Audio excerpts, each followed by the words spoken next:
Go ahead and get started. Good afternoon, everyone. We are calling the meeting, the TRPA Governing Board meeting to order. The date is Wednesday, January 25th, 2023, and it is now 1:03 p.m.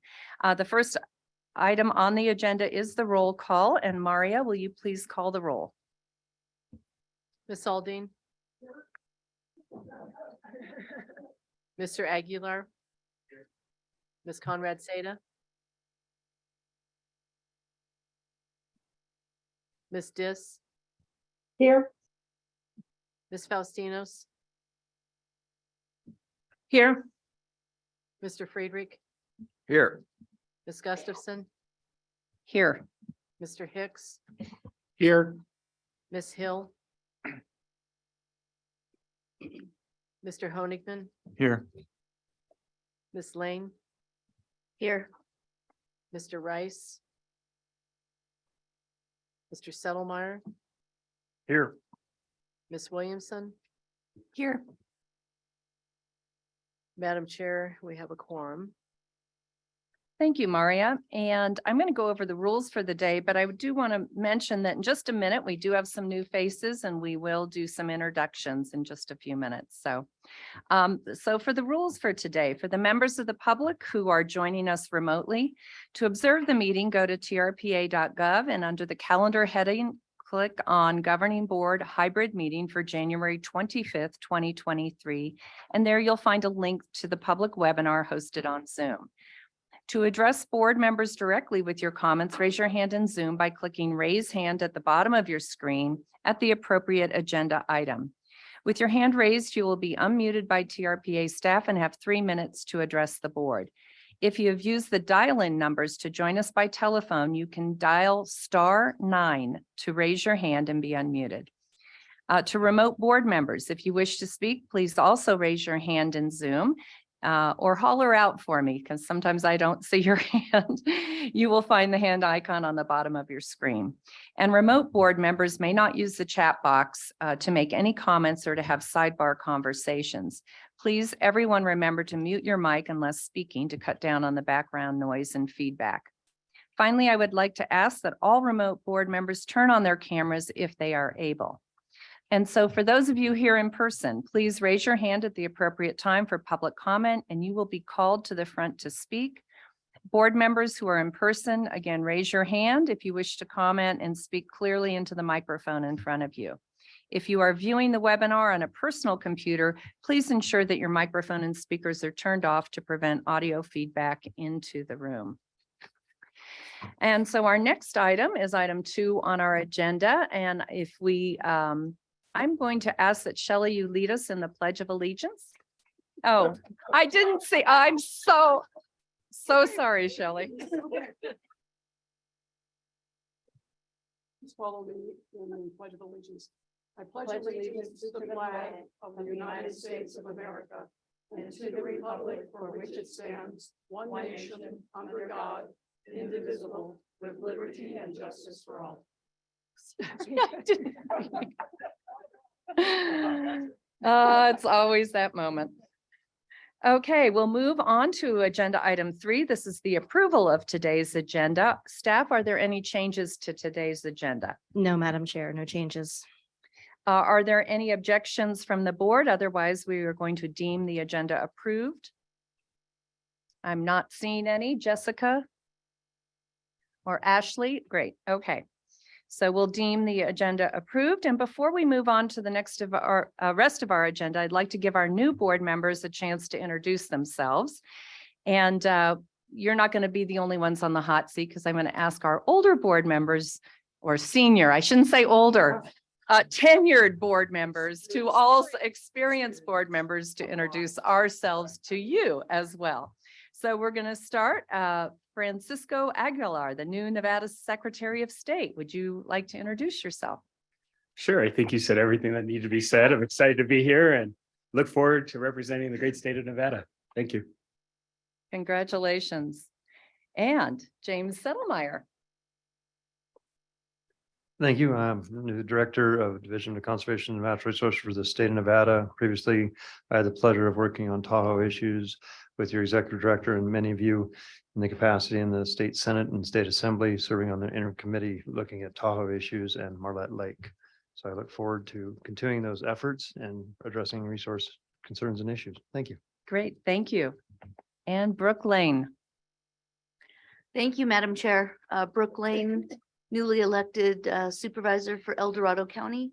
Many of you will remember that I served the city of South Lake Tahoe for about 10 years and was on the TRPA board from 2018 to 2020. So it's fun to be back. Welcome back. Thank you. And then we'll go around the room. Bud, do you want to go first? Yes, I guess I'm one of the older members of the board and also senior members of the board. It's been my pleasure to serve on the board for the last 5 years. I was appointed by the President of the United States. For our new members, I have no vote, but I have a voice, and you'll be hearing from me from time to time. Thank you, Bud. John? Welcome new board members. John Friedrich. I serve as the City of South Lake Tahoe Council's representative on the board. I was elected in 2020 and have been serving since. Hi there, Belinda Faustinos. Brooke, it's good to see you. So I have been serving on the board now for well over 5 years, and I'm an appointee of the Speaker of the Assembly for the State of California. And I'm Haley Williamson. I'm the Nevada member at large. So once in a year, the Nevadans thus far have elected me to continuing to represent the great state of Nevada. And my day job, I am the chair of the Public Utilities Commission. Welcome. Hello, I'm Cindy Gustafson, Placer County Supervisor. I've served on the board, I think just 3 years, right? But I've lived and worked in the basin for 40 years. So had a long career in local government before joining the Board of Supervisors. Shelley. Hi, I'm Shelley Aldine. Again, welcome to everyone. Nice to have you with us today. I was elected to the Carson City Board of Supervisors in 2003, and I served until 2010. And then the fact that nobody on the current Board of Supervisors was interested in serving in this capacity, I was asked to continue to serve as a representative of Carson City. And so I am celebrating my 20th year as a member of this board. So I didn't know that. 20 years. There we go. The most tenured. Yeah.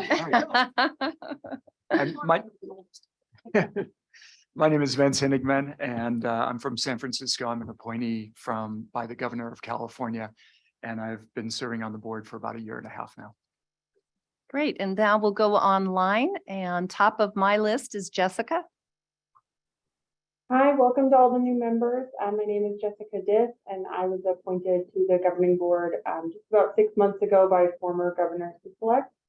I'm sorry I'm not there in person today, but I'm currently in Reno at my office for my day job, which is an attorney and compliance professional for ORMAT. Thank you, Jessica. Ashley. Good morning, and sorry I missed the roll call. I think my audio was connecting at the time, but I'm here. My name is Ashley Conrad Seda. Like Vince, I was appointed by the governor of California towards the end of 2021, and it's been a really great time serving on the board. My day job is in climate action around a number of organizations that work to move faster and increase the pace and scale of climate activities. And it's just, it's nice to see the new members. Thanks. And I'm not seeing Alexis back yet. I think she's going to try to come back to the meeting, but Maria, do you see her or Catherine? She is not currently on. Okay, so I apologize. And I did want to remind, thanks everyone and welcome. I did want to remind us, we still are one seat short with Bill Yates's retirement from California. We're still waiting for a replacement. So we are still 1 member short, but we're so happy to have all of our new members and our more tenured members with us. So we'll move on to item 4, approval of minutes. This is on your agenda on page 47 of your packet. These are the minutes from December 14th, 2022. Does any member of the board wish to make a change? Madam Chair, I had a few clerical corrections, which I have shared with Maria, and with that, I'm prepared to make a motion to approve the minutes from the governing board meeting of December 14th, 2022 as amended.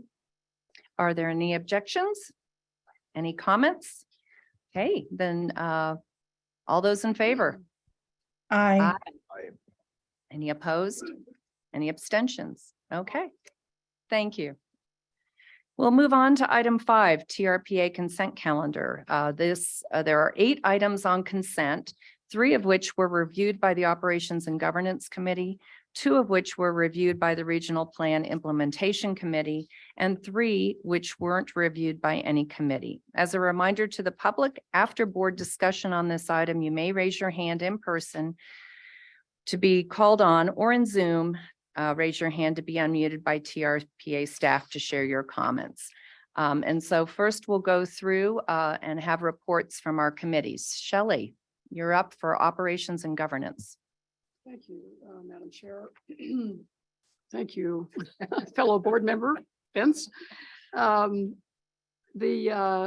committee unanimously recommended that the governing board approve the December financials. Just briefly, the budget is on track. All expenditures are within budget and revenues are at or exceed projections, which is a good thing. Next item is the 2022 audited financial statements. We had a presentation by our auditor, Jeff Bell, who joined us earlier today. The auditor issued an unmodified report, meaning that the agency is compliant with a GAAP and GASB accounting standards. One issue was identified regarding the untimely receipt of El County's TDA audit. TRPA staff will work more closely with El Dorado County staff to prevent this from happening in the future. And I know that Chris Kyler, our finance director, kind of threw down the gauntlet to poor Brooke Lane as she was sitting in the audience minding her own business. So, and then the last item reviewed for recommendation to the governing board was the 2023 watercraft inspection fee schedule. No changes are proposed for this year, although there was a minor change on the sticker fee schedule, confirming that the single decontamination fee, it was $25 last year and will remain $25 for the current season. In addition, Tom Booz, our staff member who presented the item, noted that there was a correction in the third to last whereas in the resolution, correcting the estimated funding for the watercraft inspection plan for the 2023 season, which is actually $2.38 million. Thank you, Shelley. Are there any questions or comments from board members? Any online? Okay. Then Shelley, you got to volunteer yourself for the Regional Plan Implementation Committee interim I'm chair. not sure I volunteered myself. But I did. I accept might have nominated you. Yes, thank you, Madam Chair. The 2 items that are on the consent calendar are both amendments to plan area statements, and they are basically administrative in that they are to correct some inaccuracies that were previously undetected. So there was no, I think there was one public comment on one of the amendments, but other than that, there was no public comment on either of these proposed amendments. And as I say, they were presented to us in an effort to correct some inaccuracies in our mapping process. Thank you, Shelley. Are there any comments or questions from the board on those items? Not seeing any. Then consent items 6 through 8 were not heard by any committee. 6 is a resolution in recognition of National Radon Action Month. Number 7 is governing board committee membership appointments. And number 8 is APC membership reappointment for the Carson City lay member, Kevin Hill, and the City of South Lake Tahoe lay member, Susan Chandler. Information on these items can be found on pages 297, 299 and 303 of your packets. Are there any questions or comments from board members on these consent items? I'm not seeing any, and I'm not seeing any online. So we'll go to public comment on this item. If there's any member of the public wishing to address the governing board on any of these items on consent calendar today, please raise your hand now in person or click raise hand button at the bottom of your Zoom screen or by dialing *9 on your phone, and you will be called on and unmuted by a TRPA staff member. Are there any members here today in the room with us? Not seeing any. Maria or Catherine, do we have anyone online? Madam Chair, there are no hands raised online to comment on this item. Okay, then we'll close the public comment and I'll entertain a motion to approve the consent calendar. So moved. Thank you, Vince. And we'll do a roll call vote on this. Ms. Alding, Yes. Ms. Conrad Seda, Yes. Mr. Aguilar, Yes. Ms. Faustinos, Yes. Ms. Dis, Yes. Mr. Friedrich, Yes. Ms. Hill, Mr. Honigman, Yes. Mr. Rice, Ms. Lane, Aye. Mr. Settlemyer, Yes. Ms. Williamson, Yes. Ms. Gustafson. Yes. Madam Chair, the motion passes. Thank you. And now we are going to move on. We need a motion to adjourn as the Tahoe Regional Planning Agency and convene as the Tahoe Metropolitan Planning Organization. Do I have a motion to adjourn and convene? Thank you. So we'll convene now as the TMPO. And with that, we have another member of the TMPO board. Mike, do you want to introduce yourself? I skipped you before, so I thought it was appropriate to have you say a few words now. Thank you, Madam Chair. My name is Mike Gabor. I represent the U.S. Forest Service. I sit on the TMPO. I actually do not know why, but I've been doing it for 15 years.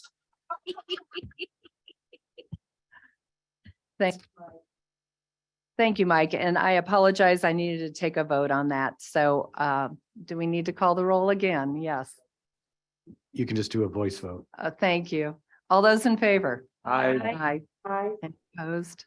Any abstentions? Okay, thank you. Now we'll move on to the TMPO consent calendar.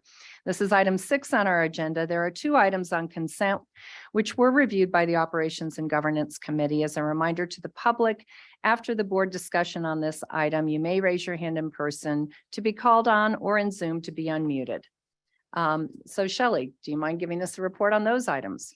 Sure. There's actually only one item under consent, the TMPO consent calendar.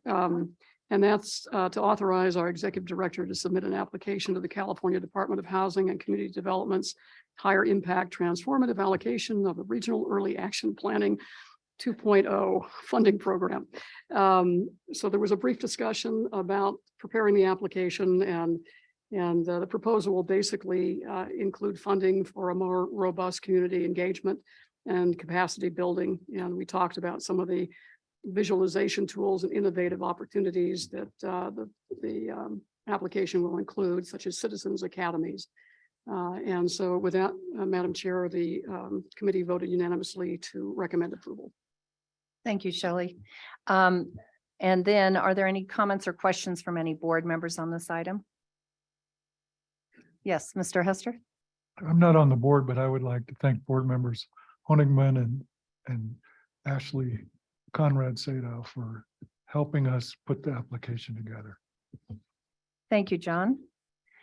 We do appreciate the volunteer work of our board members.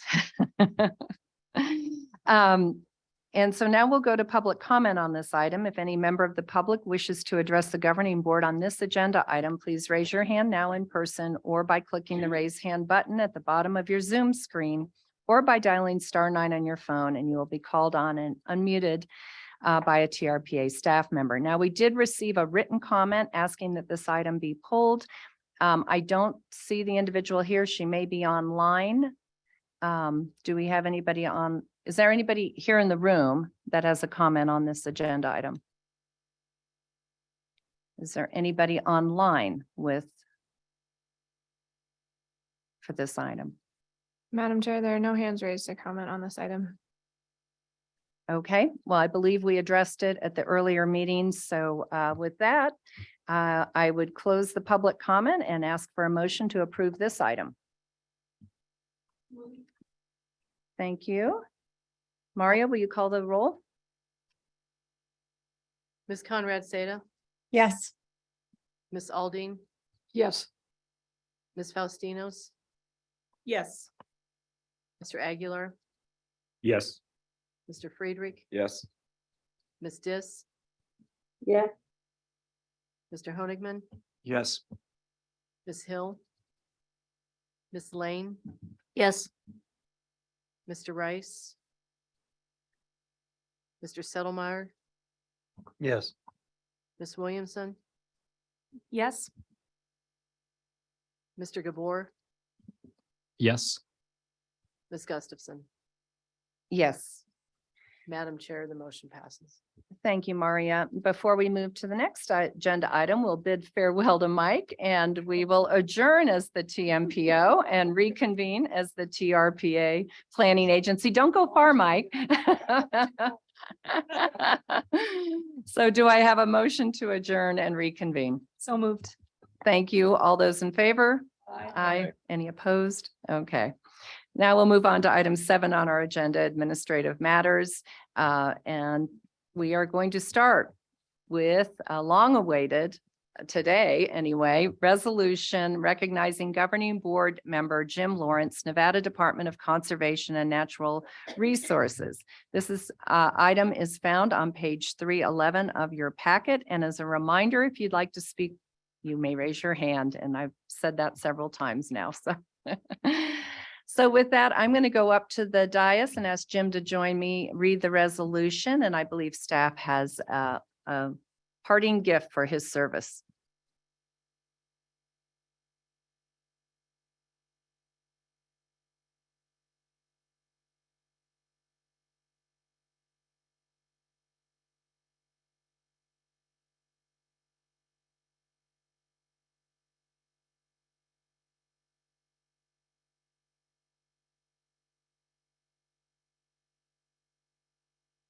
I know, I didn't either. No, I can do this.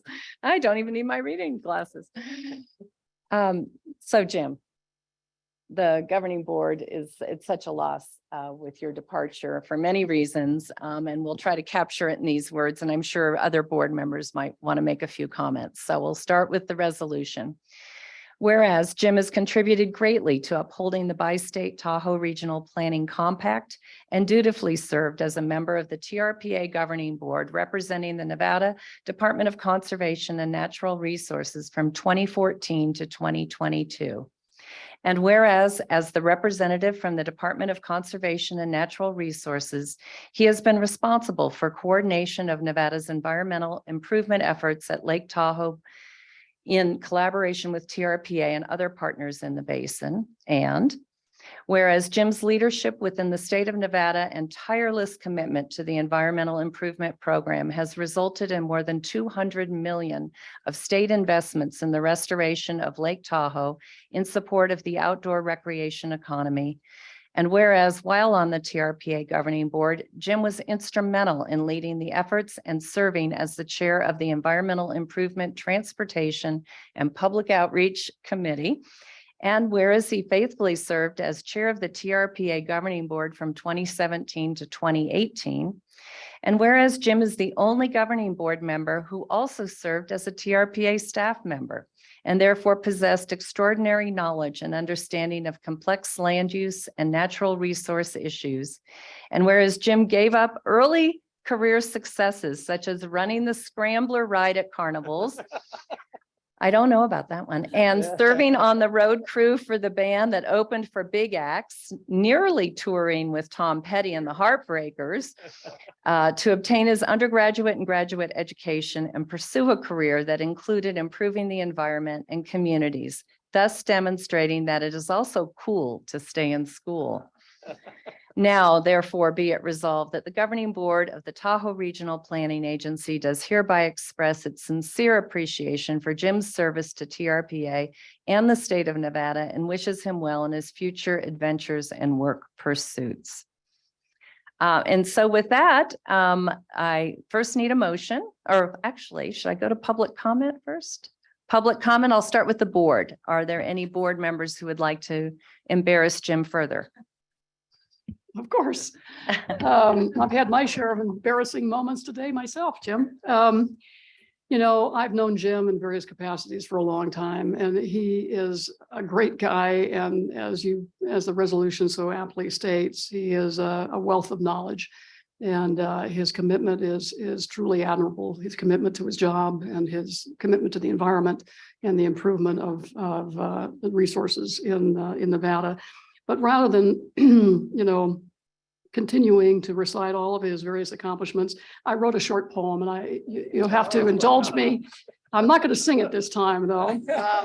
And it relates a little bit to one of the whereases that Cindy just read in your resolution. From road crew groupie to government gigs, your wealth of knowledge will be missed, but rest assured, as former chair, your carbon footprint will persist. For no one passes through this life without an imprint left behind. Your faithful service to this board has caused me now to redefine the crucial role we all must play as servants for the greater good. So worry not that times have changed, for we will stand where you once stood. Don't ruminate on choices made or push against life's whirling eddies. Just thank the Lord you're alive and well, unlike that big act, Tom Earl Petty. So, yeah, just I'm sure you'll land on your feet and find something more exciting to do than to serve on the TRPA governing board. Yeah, this morning was pretty exciting. Are there other board members? Yes, Brooke. Thank you, Madam Chair. And I was so disappointed when I heard the news that you were going to be leaving this governing body. I had the honor of serving with you for a couple of years, and I learned a lot. I was very much a rookie, I still am, but there were some great members that served on this board, of which you were one of them. You're very honest. It shows from the audience. You always do your homework, and you always ask hard questions. And you also gave me a perspective of a person who knows Tahoe well, but doesn't live here. And you saw some things differently than I did. And so I would just want to acknowledge that and appreciate you, and hope that you continue to come and enjoy us instead of, the daytime TV. Yes, thank you, Brooke. Every fourth Wednesday, I know where the lunch. Yes, Bud. Well, I'd like to thank Jim for the example that he set for me, and I think for the other board members. But when I came on, I didn't know anything about this agency, at least as to how it functioned. And Jim, your leadership at that time, you were chairman of the board, and it was just amazing. You're a kind, gentle, knowledgeable man of great character. I always appreciated your comments. I always learned from your comments, and we're going to miss you. Thank you. Thank you, Bud. I appreciate it. Yes. Go ahead, James. And then Vince. Thank you for that, Madam Chair. Mr. Lawrence, we've worked together for many years. You've always done a phenomenal job representing the state of Nevada, whether it be on this governing board or all the natural resource issues through time. You've seen me grow up a little bit from conservation district member to helping it's a work long on time Tahoe ago. issues in the legislature. And I'm so grateful for your kindness and generosity and friendship, and giving me your cell phone number so I can continue to bother you. And believe me, I will. Thank you for everything you've done. All right. Well, thank you, Director, and welcome to the board. You're gonna have a good time. Vince. Yeah, Jim, you were one of the first people I met when I was appointed to the board. Bill and you kind of sat me down and gave me a rundown of what was going on, and my head almost exploded, and continues. So for the new board members, it's get used to it.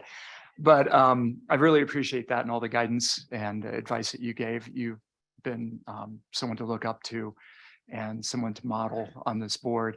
And we are all going to miss you. It's a huge loss, but really appreciate all you've done, and having your kind face around is always fun. So I do hope you'll be back too. So thank you. Thank you, Vince.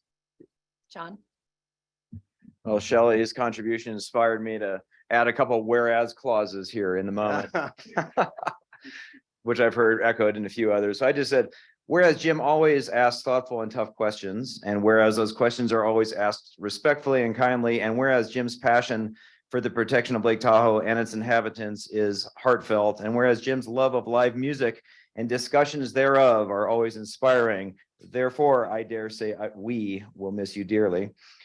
And I just want to say, yeah, Jim, you've always, you've been here asking really probing, thoughtful, illuminating questions for so long. And I too was really sad to know you were going to be stepping down, and I'll miss all of those conversations that we've had and getting to know each other at the retreat last year and at other times. And regardless of any particular issues under discussion, you've always been just such a genuine and good person.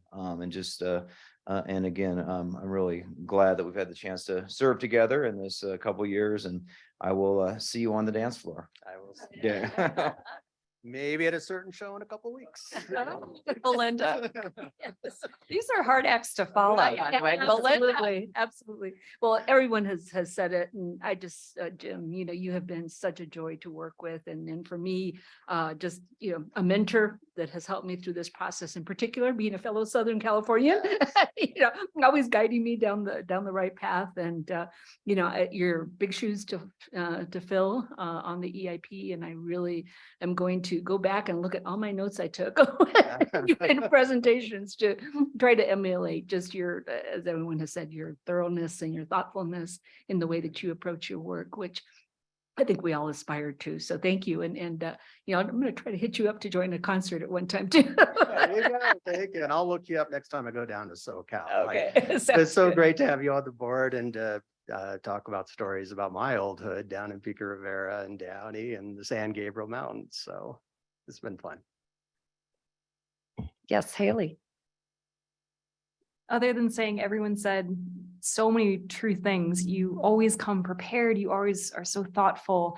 I think one thing as well I've always benefited from is your encyclopedic knowledge. There are so many times when I called you and said, Jim, what happened here? And you were like, well, in the 80s. And then we went from there.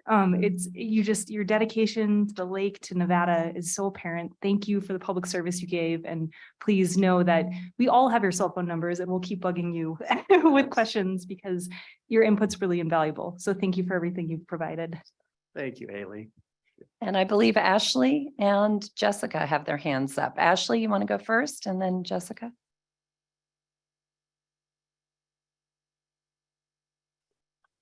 Ashley, you're muted. Sorry. I was just saying, I greatly admire Jim's candor, his knowledge that we've all talked about, his enthusiasm, and his care for the lake and the communities that appreciate it. Jim, you're a true public servant, and you faithfully serve the greater good rather than a political end. You also really focus on moving sound science to action, and I just really appreciate that. So you set an incredibly hard act to follow, and for me, especially on the Threshold Committee, I'll try to carry that along. And thank you so much. Thank you, Ashley.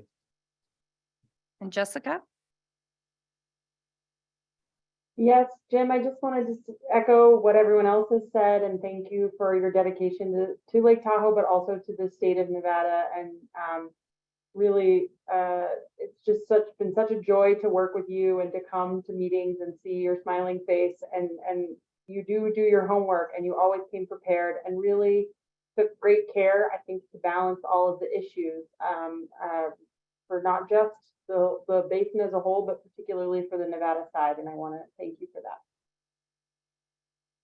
Thank you, Jessica. And I know where your office is, so I'm sure we'll be bumping because I live in the same neighborhood. So yes, I'll other. see you at Peddler's Deli, hopefully. Exactly. Okay, any other board members want to make a comment? I just wanted to add a couple things. Jim, everybody has captured it. You always treated the public and fellow board members with absolute respect, even when you disagreed with us or them. You listened thoughtfully to every presentation and asked incredible questions, and were just such an example of a great board member. I also had the pleasure of watching Jim volunteer because in addition to all his other duties at the state and with TRPA, he was a special advisor to the Tahoe Fund board. And when we formed that organization, we weren't quite sure what we were doing and what we were funding, and his wisdom and leadership on how to deploy private resources to maximize the state and federal funding was essential to our success. And he's due a large part to your advice and leadership. So thank you, Jim, for that as well. And now I'm going to open it up to any members of the public that would like to say a few words. Raise your hand. Oh, there we go. I too would like to thank Jim. I would often call or email when I was in need of information so I could provide meaningful comments to your board for consideration. Thanks, Jim. And I almost brought you my brick from the Golden Bear, but I couldn't. Oh, my God. Just that you almost did. Any other members of the public here? Anybody online? Yes, we have a few hands raised. First up is Lou Feldman. Lou, if you unmute.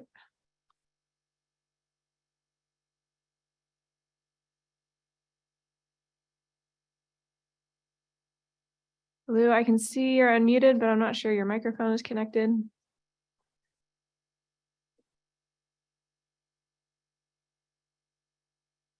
Lou will circle back. The other hand raised is Ann Nichols. Ann, if you're able to unmute. Yep, can you hear me? Yes.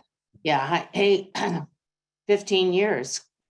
And as someone who objects to large scale development, you've always been good, never picked on me. Appreciate it. Thank you. Thank you, Ann.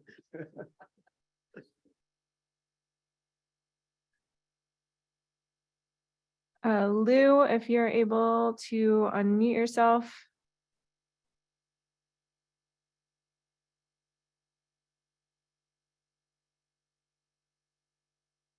And again, I can see you're unmuted, but I'm not sure your microphone is picking you up.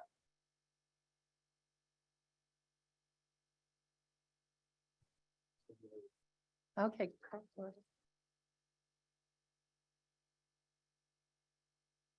Good afternoon. I'm Carl Hasty. Jim and I've worked together at TRPA mid-90s, earlier than that. Time flies. So we've worked together for a long time in a lot of capacities, and I really appreciate working with you and all that you've done. I'm sorry that you're off of here, but I got a feeling that we're not going to exactly not see you again. Somehow you're going to pop up in another life, but still interested in Tahoe because I know it's in your blood, like it is in mine. So I appreciate all that you've done and hearing the good words from the board here today. Thank you.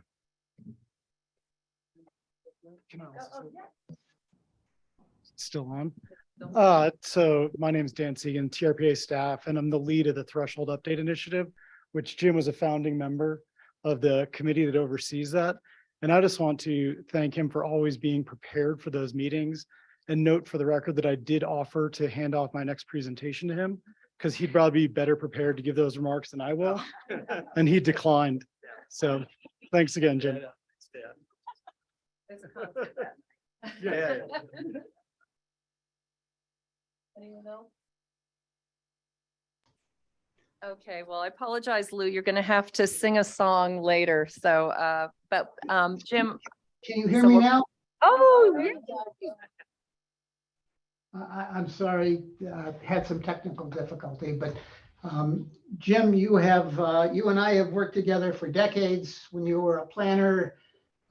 Your role at NTRPA and what many folks may appreciate the incredible job you did on the Bi-State Consultation Committee, bringing both states together to adopt the regional plan update and continuing to be that bridge between Nevada and California.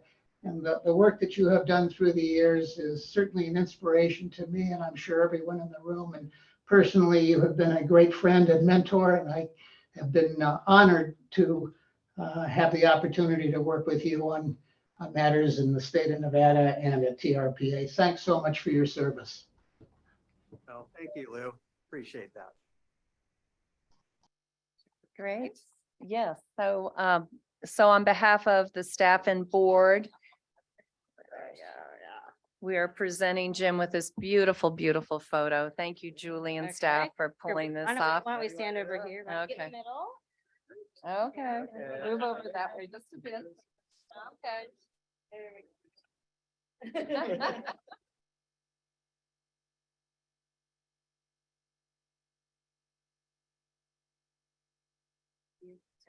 Okay, I do think we need a motion to accept that resolution. So Oh, moved.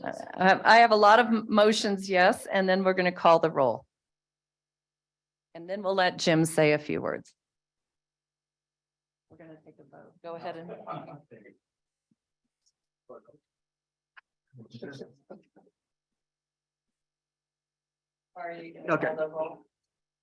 Yeah. You wanna do that? Ms. Aldine, Yes. Ms. Conrad Seda, Yes. Mr. Aguilar, Yes. Ms. Faustinos, Yes. Ms. Dis, Yes. Mr. Friedrich, Gratefully, yes. Ms. Hill, Mr. Honigman, Yes. Mr. Rice, Ms. Lane, Absolutely. Mr. Settlemyre, Yes. Ms. Williamson, Yes. Ms. Gustafson. Yes. Madam Chair, the motion passes. Madam Chair, Yes. I wish to cast my non-vote in favor of the resolution. Thank you. Thank you for that non-vote. So with that, Jim, would you like to say a few words? And Julie, did you want to say? Yes, a I bit? just wanted to let the board know, first of all, I've worked with Jim a long time and I wanted to thank him for his incredible service and having been a former staff member, the support that he provided. And when he did ask pointed questions, it was always appreciated, that it was always very respectful of the staff and always had that at heart. And so on behalf of the staff, let me say how much we really, really appreciated that. And this piece is called Nature's Controlled Burn. And it is by a new local photographer who's opening a gallery at Heavenly Village. And we were his first customer. And Jim is always a person who supports local business in our region. And I thought that would be appropriate. That is So perfect. thank you. Thank you so much. Oh, boy. This is a challenge for an introvert and a person with stoic New England blood in them. It's cliche for a deadhead to lead with what a long, strange trip it's been, but what a long, strange trip it's been. I really had a lot. I am so touched and I am just so honored and thankful for the kind words. It's truly been a labor of love. I think I've shared this with some of you. When I got out of grad school in Oregon, there weren't a lot of jobs, but I did read a little article about a TRPA job that was open in 1991 and actually got it. And thought, well, how hard can that be? It's just a little mountain resort community. I mean, yeah, that can't be that hard. And it's just a labor of love. Tahoe is such a very special place. And certainly I've got to enjoy Tahoe, not ever as a resident, but certainly as somebody that grew up in Southern California and then moved to Santa Cruz, to just enjoy it as a visitor. Have a lot of family camping memories here. And then since 91, just enjoyed it since it was my backyard, living down in Carson Valley and Reno. It's a very special place for so many different reasons. It's a labor of love. And a lot of it was, you heard this morning is there are so many people that are so passionate about this basin and just love it. And that is one of the things the basin has going for it and this board has going for it is that's kind of rare sometimes, but it also makes it challenging. And the more things change, the more things stay the same. And I was kind of thinking about this a little bit. When I started here in 91,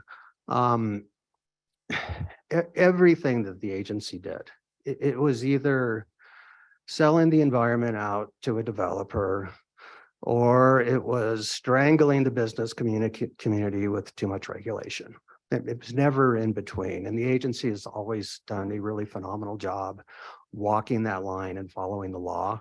The consistency is important. And I do strongly believe, after doing this for a long time, the basin is better with a TRPA.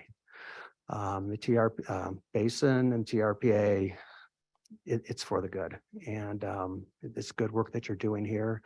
I have all the respect for these board members and for the staff in particular. It's been such a treat to come up here and see some of the staff members I used to work with in the 90s. And I really a lot of respect for them. I just will leave with lastly, I know you got a big day and I've got all the time in the world. So yeah. But you know, I went to, you know, certainly got a planning degree and natural resource degree, but what makes Tahoe fascinating, and somebody mentioned it earlier, you know, it's maybe should have been a national park, but it's not. I don't know of a place anywhere else that is such a cauldron between environmental systems, economic systems, social systems, and political systems. All of that comes to bear right here. And because of that, and because none of those are stagnant, they're always changing, which means we're always going to have a lot of challenges. And there's never a perfect path because of the dynamic up here. So I would encourage whether state, federal, local, private, nonprofit, across the board, visitor, resident, to recognize that there is no perfect path, but this place is worth protecting, and that it's best to choose the best imperfect path and go together, because it's going together that's where you get the meaningful, sustainable change. So thank you all for the kind words. And I know you got a big afternoon, so I will shut up. So thank you. Thank you so much.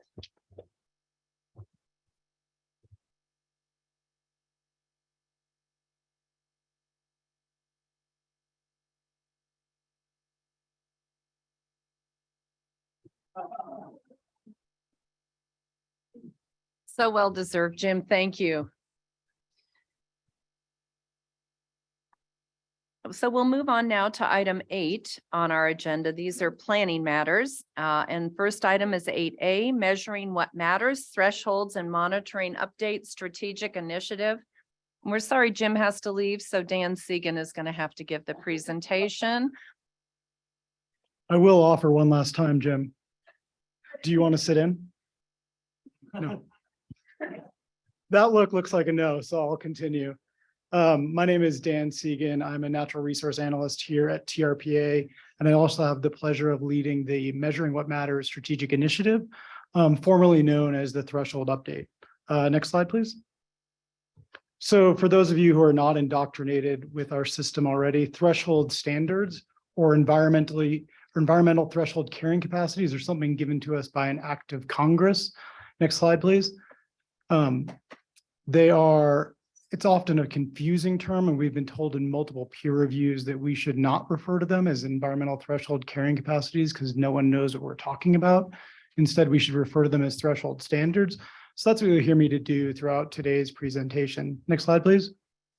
But threshold standards are really something quite simple. They're the overall goals that drive this agency and drive the partnership overall.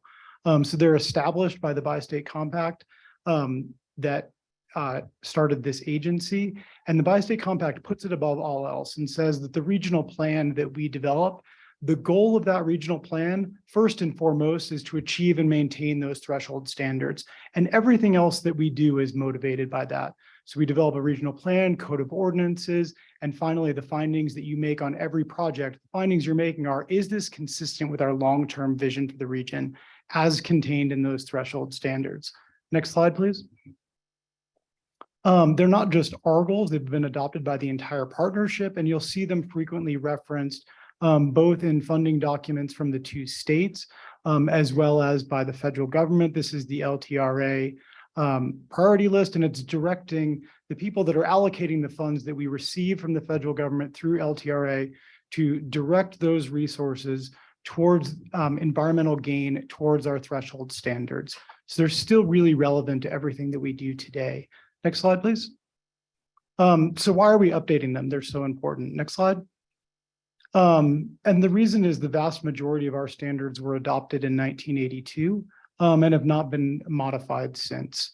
And as a result of that, they're a little bit odd with today's sort of values. So we've got standards for the protection of the Canada goose, which, as many of you probably know, is more of a nuisance in our region than it is a species that you'd likely be working to protect. But we don't have any standards for reduction of wildfire risk in our region. So clearly the standards are out of step with where we are today. Next slide, please. And this is actually, I'm realizing, far too small for you to read right now. But the notion that the standards are out of step and no longer grounded in the latest science is something that's also come up in multiple peer reviews. Next slide, please. So we've started on this initiative to update those threshold standards. Next slide. Perfect. And we've got about a little over 140 of them today. We're not trying to do the whole lot all at once. We're trying to take more manageable bites at this apple. So the first round includes just under 100 standards and 6 categories overall. And we started that just about a year ago today. Next slide, please. And I want to highlight a couple things that are a little bit different about this process compared to other processes that you'll hear. And there's sort of 3 aspects of that. There's a science component. So many of these standards are grounded in fairly complex science. So we've had the Tahoe Science Advisory Council advising us the whole way. As I mentioned before, the standards set the path for the entire EIP partnership. So we're talking about almost 100 agencies, 100 partners region-wide that are working towards them. So we have extensive involvement of them. And finally, we have a stakeholder working group so that I don't have to come to you every month and go through all the details, but we work through them and then we take it up through committee and finally it reaches your desk. Next slide, please. Actually, I'll try to speed through these because I know you're behind. So this is next slide. And next slide again. And actually, I will say one thing on this slide.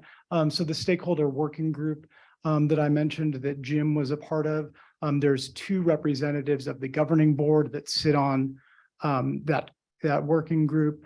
We met 3 times over the last 2 years. Actually, we've lost both members in the last 2 months.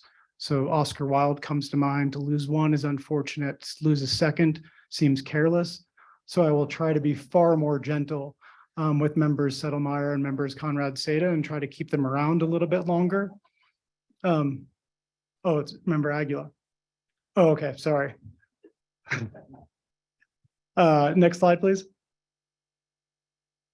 So just a quick overview of where we started. So when we started this whole initiative, the goals that the agencies were working towards were contained in a resolution called Resolution 8211, and it looked something like what you see on the board. And one of the first things we did with the Science Advisory Council was we actually went through that, what I would call unintelligible paragraphs, and identified where the actual goals lived in that. Next slide or advance. So in all that, the globs of text that you see on the screen, what we distilled was that there's actually 13 goals contained there.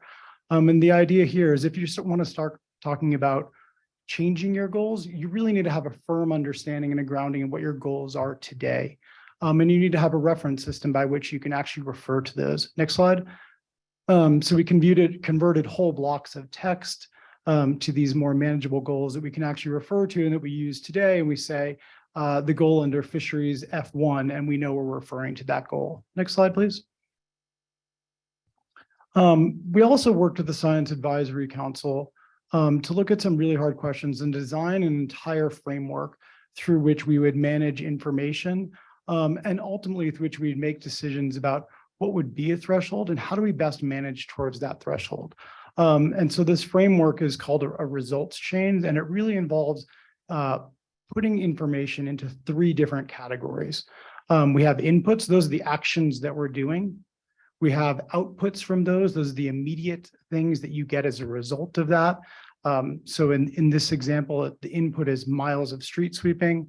The immediate output of that is all the sediment and nutrients that we pull up from the street. And the overall outcome, or the reason that we're doing that, is we're trying to preserve and maintain the clarity of the lake.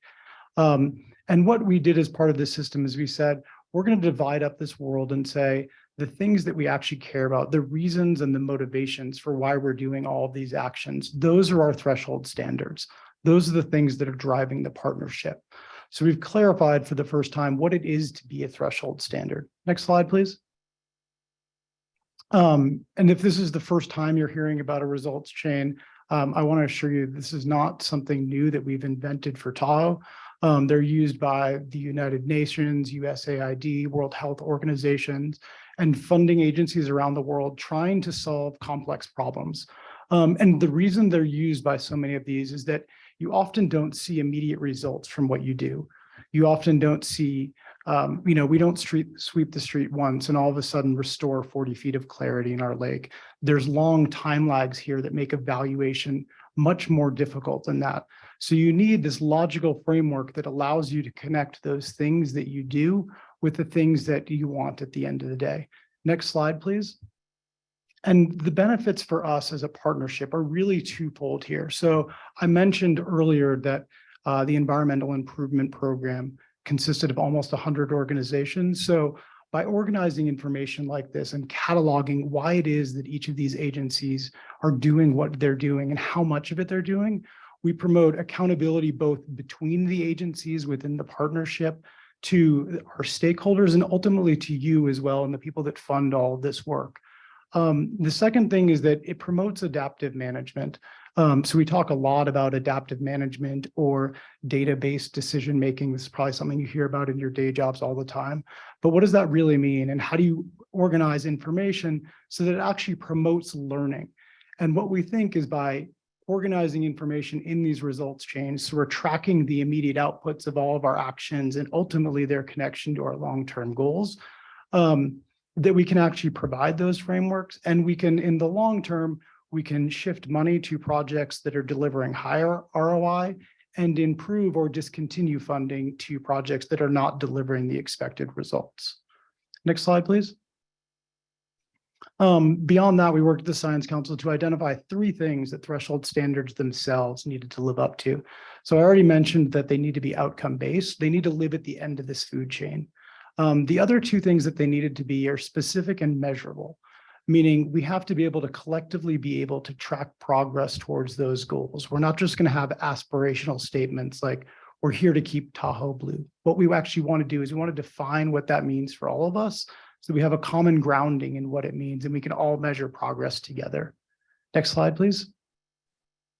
So we've applied this framework to our threshold system right now. And the bad news is not many of the current 150 thresholds lived up to the high criteria that we had. There's some bright spots here. Many of them were actually directed at outcomes, but they often weren't specific and measurable. So we're going through the process of improving all of those. Next slide, please. And the outline we presented to you, so we started with, and we presented this back in February, I believe, of 2022, organized our new threshold standards into 4 broad categories: watersheds and water quality, forest health, biodiversity, and air quality. Next slide, please. And for each of those, we put forward about 20 to 25 overall values and said, based on these goals or value statements, which we think collectively express the aspirations of our partnership, we're going to work to develop threshold standards. These are the specific and measurable goals. And then we're also going to identify performance measures that will enable us to track progress and evaluate what we're doing. And depending on where you sit in the debate, either we are moving far too fast and making a lot of erratic changes, or we are plodding along incredibly slowly and not doing anything. Next slide, please. And I just want to give you I'm going to walk through what's actually happening behind the scenes to sort of give a little bit of color in terms of what's actually happening here. And I'm going to use 2 of the value statements as examples for what's going on behind the scenes in these discussions. And those 2 are deep lake clarity. This is what Tahoe is known for, and nearshore algae. Next slide, please.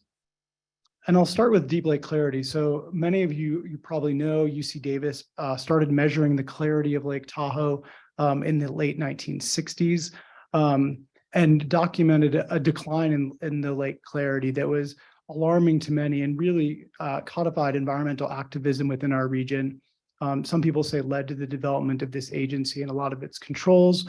And in 2010, the 2 states got together with the federal government and created the Lake Tahoe Total Maximum Daily Load, which is our science-based plan to restore the lake's historic clarity.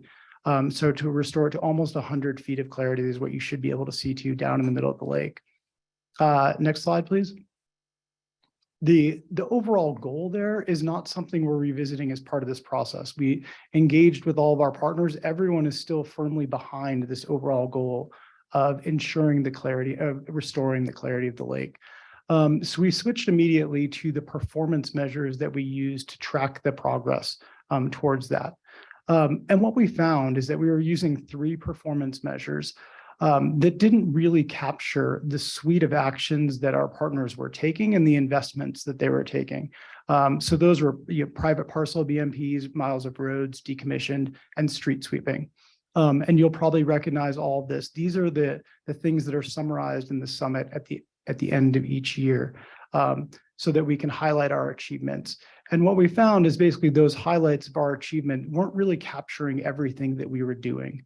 Next slide, please.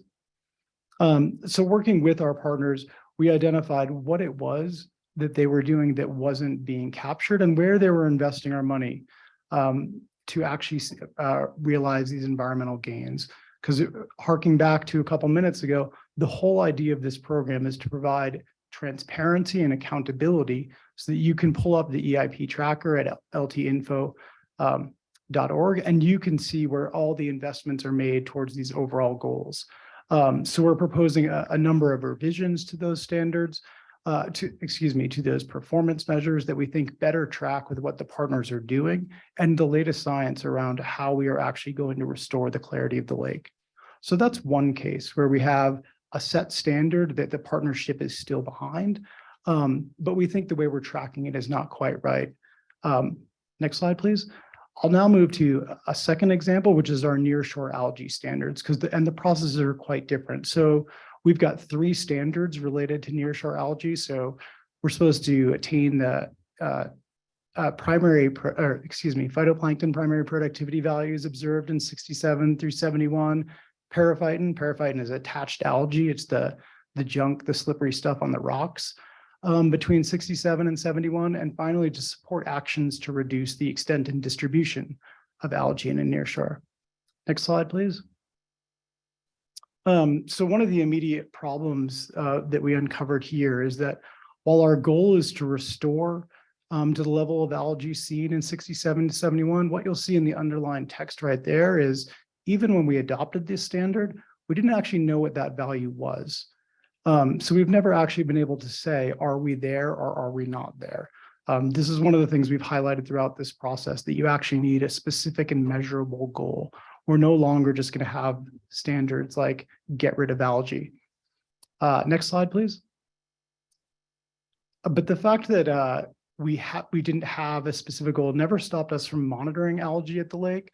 We've been monitoring the slime on the rocks since about the early 1980s. We did the first comprehensive assessment of that. I say we, it's not actually me, it's the universities, in 2015. And we repeated the same analysis of the long-term trend in 2021. We've presented both those findings to the board, and it was quite shocking. I think actually Jim at the time may have commented, are you saying there's been no change in algae over that entire period? Because everyone that lives here knows that we have more algae right now. But that's what the measurements showed, that there'd been no change over that 40+ year period. Next slide, please. So we did what we do when we are confronted with sort of a line of evidence that we can't quite relate to what we've observed in our lived experience here and what we are hearing from stakeholders within our community. So on the left-hand side, you just see, you've probably seen the headlines too. There's algae all over Tahoe. So we asked the Tahoe Science Advisory Council to convene a peer review of what we were doing with our monitoring program and what we should be doing with our monitoring program. And what that peer review really highlighted, next slide, please, is that there was a real difference between what we are monitoring and what people and stakeholders were experiencing within our lake and within our region. So there's actually 2 different algae communities that you might experience while you're wading in Tahoe's nearshore. There's the slime on the rocks, that's the paraphyton that we've measured for the better part of the last 40 years. And then you might have also noticed there's this filamentous or free-floating algae that you sometimes encounter, which we have not had a long-term monitoring program and really don't know the extent of within our region. And so what this peer review suggested is that what we really needed was a comprehensive algae monitoring program in order to answer these questions. Next slide, please. It also, the other thing that it suggested and what we did on the heels of that peer review is we said, we convened a second meeting of scientists, not just of our local scientists, but of scientists throughout the world who've experienced or seen similar things. And the similar things is otherwise generally clear and healthy lakes that have had this rise of greening near shores. So that they called it blue waters, green bottoms in the scientific paper that came out of this workshop. But part of what that is reaching out not only just to the scientists within our community, but trying to learn from the broader limnologists or scientists that study lakes around the world and put our problems in this global context of what what others are seeing around the world. Next slide, please. So where do we stand here right now for this second standard? So I told you the first standard, we're going to bring you back the clarity standard and a revised monitoring framework. For the second one, full honesty, we are not going to have an updated standard ready for you for this year. We had an algae an algae request for proposals. We're evaluating those proposals right now. We are expecting a second round, a reply to our second round of questions early next month, and we hope to contract and then implement a new algae monitoring program this year in Lake Tahoe. And then on the heels of that, in a couple of years, you'll hear me summarize the data from that program and likely recommend a threshold standard consistent with that monitoring program. Next slide, please. So the overall timeline of activity, we are doing a couple of different briefings to the Tahoe Interagency Executive Committee. That's the steering committee that oversees the EIP. In February and April of this year, we're hoping to pull together the final proposal after that April meeting, and then come back to you to work through the final details of that proposal and ultimately adopt changes to the threshold standards contained therein. Next slide, please. So I want to take the last couple of minutes to just remind you that the initiative scope isn't just about these threshold standards. We said we were going to do three different things. We're going to update those threshold standards, monitoring evaluation programs, and also how we report and adaptively manage towards those standards. And we are doing all of those. Next slide, please. So on the threshold reporting side, so every 4 years, we summarize all the information related to the threshold standards. We throw them up on the threshold dashboard, make a presentation to you. Next slide, please. And the content of that presentation is often very much along these lines. Some threshold standards are in attainment, some are out of attainment, and some we just don't know. But I think that's really just scratching the surface. Next slide, please.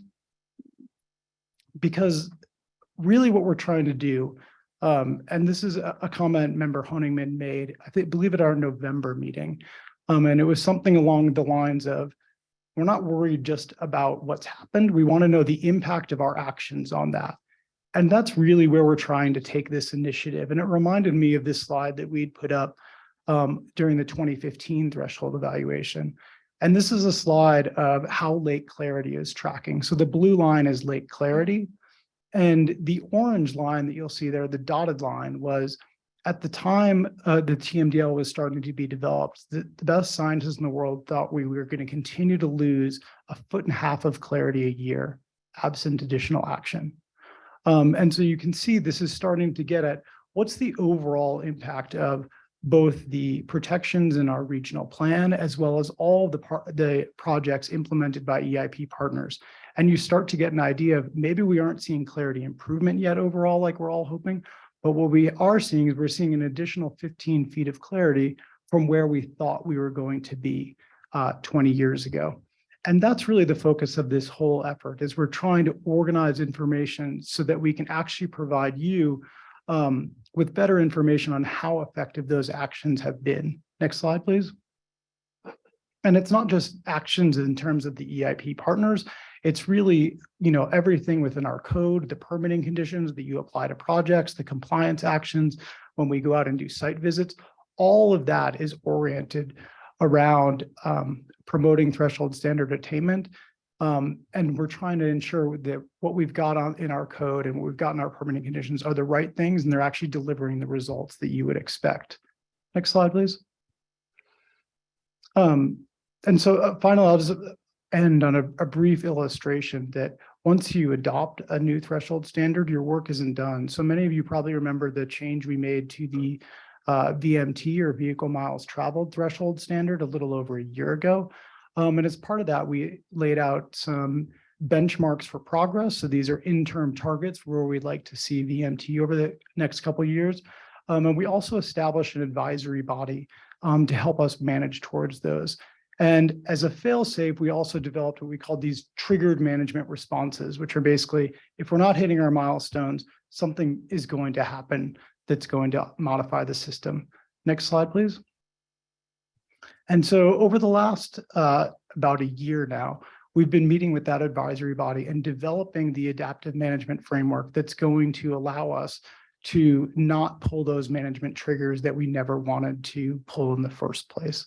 And the way that it's going to do that is by organizing information about our goals and then figuring out what's working and what's not working.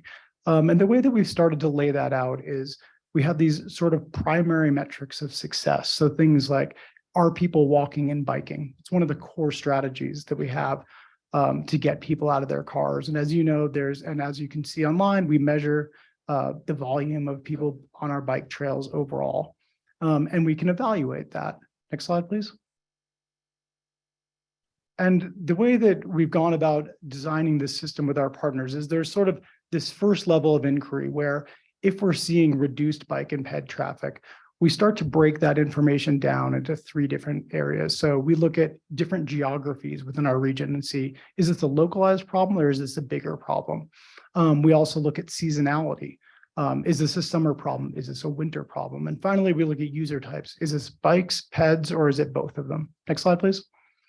And once you've gone through that exercise, you can sort of better fine tune our problem, and then fine tune the problem or success, this can be used in both ways, allows you to better tailor your management response and identify explanatory variables for why you're seeing those trends that you're seeing. Next slide, please. So we've also identified a suite of explanatory variables for each of these. These are things like trail condition, safety of individual trails. Has it been plowed out? Is it even accessible? And for each of those, we can work with individual partners through to try to better understand the trends that we're seeing. And then finally, next slide, please. To develop those informed management responses that'll actually be incorporated into our funding programs and things like our regional transportation plan that ultimately allow you to refine those programs to deliver the overall goals that we've established. Next slide, please. And that's actually my final slide for you all. I appreciate your attention and would be happy to answer any questions. Thank you, Dan. Appreciate the thorough presentation. And this is an information item only. We have a couple of action items we're coming up to, and we do have early departures of governing board members. I don't want to limit our conversation today as board members, but do want to make sure that the public that's here for specific items as well as the board members are all here for those action items. So with that, are there board questions or comments? I didn't mean to mute you. I just wanted to expedite a little bit. And Madam, I'll just say that's a lot of information, which I think deserves, some real focused attention. I appreciate it, and, probably follow up with questions later. Great. John? I was going to say, Madam Chair, for the new board members, you all remember at your retreat last May, you asked for detailed information on all our 6 strategic initiatives. Dan was lucky enough to be last. So the new board members missed the first 5. But if you need any information on that, let Julie or the rest of us know, and because we're going to be talking about them in our retreat. Well, I think what's so important is that we're looking at what the causes are, and what our actions are that can affect any change, right? Positive or negative, and making sure we're aware of that. Any other board member comments or questions? Not seeing any online. Ashley or Jess, raise your hand if Okay, then I'll go to the public. If any member of the public would like to address this item, please raise your hand now. Yes, Ellie. And if you're on Zoom, you can raise your hand in Zoom, or you can hit *9 on your phone and you'll be unmuted. Good afternoon, Ellie. Good afternoon, Ellie Waller. I've sat through many of these threshold meetings in the past, and I'm always reminded about APC Commissioner Larson saying, we're going to have to wait 60 years to make sure that what we're doing is evaluated, reevaluated, looked at it from a different perspective. And I think I will always remember that. I probably won't be here when that happens, but I want to thank you for your presentation. Look forward to reading volumes of data, and thanks again. Thanks, Ellie. Are there any other members of the public here in the room that would like to address this item? Then I'll look on Zoom. Catherine? Thanks, Madam Chair. We have a few hands raised. Mitch L., if you unmute, you can address the board.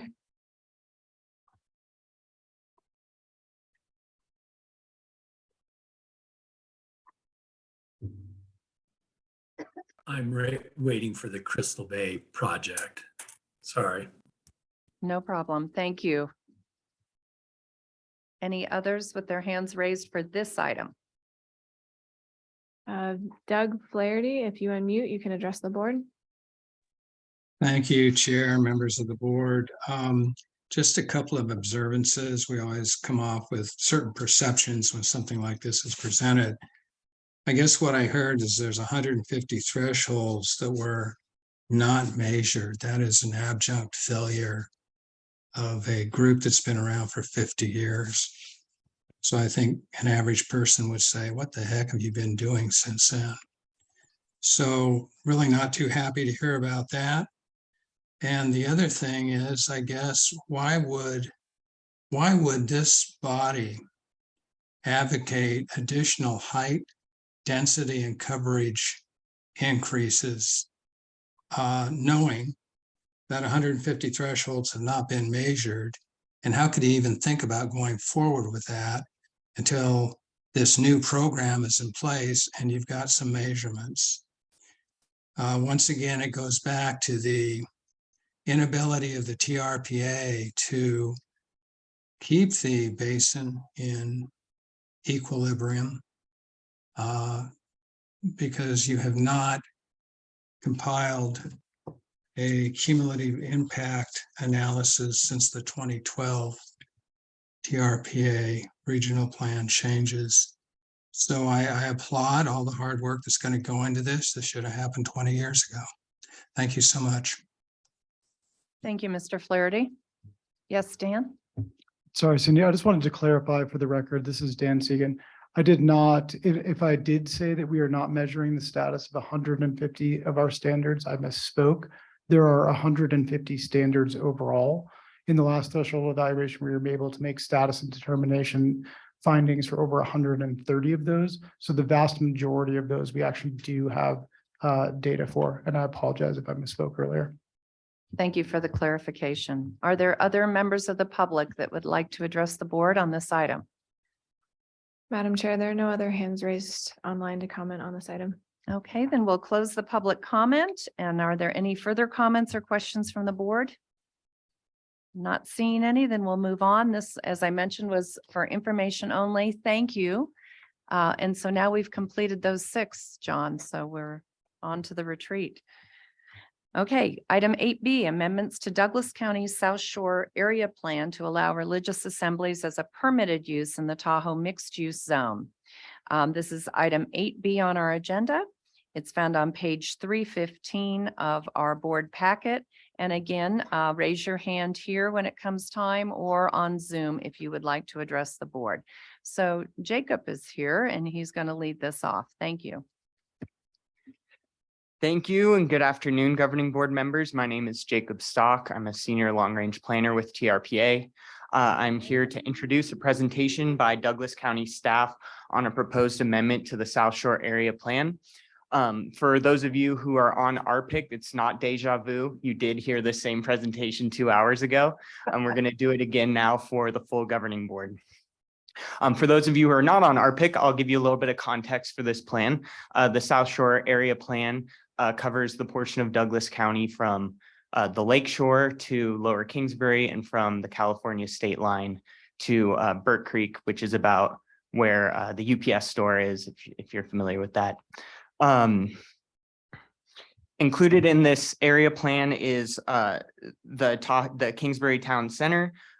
This area plan amendment proposes changing religious assemblies from a special use to an allowed use in the Tahoe mixed use zone along Lower Kingsbury in that town center. And so this amendment would eliminate the requirement for a hearings officer review of religious assembly uses. This is an action item, so following any comment, I'll ask for your consideration of an ordinance to approve this amendment. Staff have reviewed the findings in the initial environmental checklist. We found no significant environmental effect, and we found the amendment to be in conformance with the regional plan. And additionally, it's important to note that this amendment will bring the South Shore Area Plan into conformance with federal land use law. A text amendment applying this change to the Douglas County Code was already adopted on September 1st of last year. Still requires governing board approval for the amendment to go into effect. And both APC and RPIC unanimously recommended approval of this proposed amendment. And so with that introduction, I will hand it off to Kate Morales O'Neill, and she is the principal planner with Douglas County, and she'll give you a little more context. Yes, good afternoon, everybody. Again, it is me. I'm going to do this presentation one more time. So thank you all again for your time today. I do have present with me Cynthia Gregory, the Douglas County Deputy DA, assisting also with this presentation. Next slide, please. So as Jeremy mentioned, or I'm sorry, Jacob mentioned, our goal here today is to provide you with some background information and staff recommendation to assess and recommend an approval for a zoning modification in the TMU, the Tahoe mixed use zoning. Currently, religious assemblies require a special use permit, and we believe that it is imperative that we eliminate this need for a special use permit. Next slide, please. In November of 2021, a synagogue located in the Tahoe mixed use zoning was required to get a special use permit in order to hold their religious assemblies. And while our staff was processing the application, it became very apparent that there were striking similarities between the definition of religious assembly and membership organizations.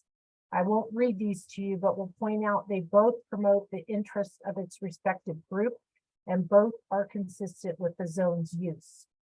Next slide, please. Staff also discovered while processing the application that based on the definitions noted here, religious assemblies use is entirely consistent with the Tahoe mixed use zoning district, which specifically allows public service use. Next slide, please. So you can see here, this is what currently is stated in code regarding use and religious assemblies. You can see are required to obtain a special use permit, and then you'll see membership organizations are permitted as an allowed use. Next slide. In conclusion, and most importantly, improving this amendment would eliminate any perception of discrimination based on the federal law known as RLUIPA, Religious Land Use and Institutionalized Persons Act.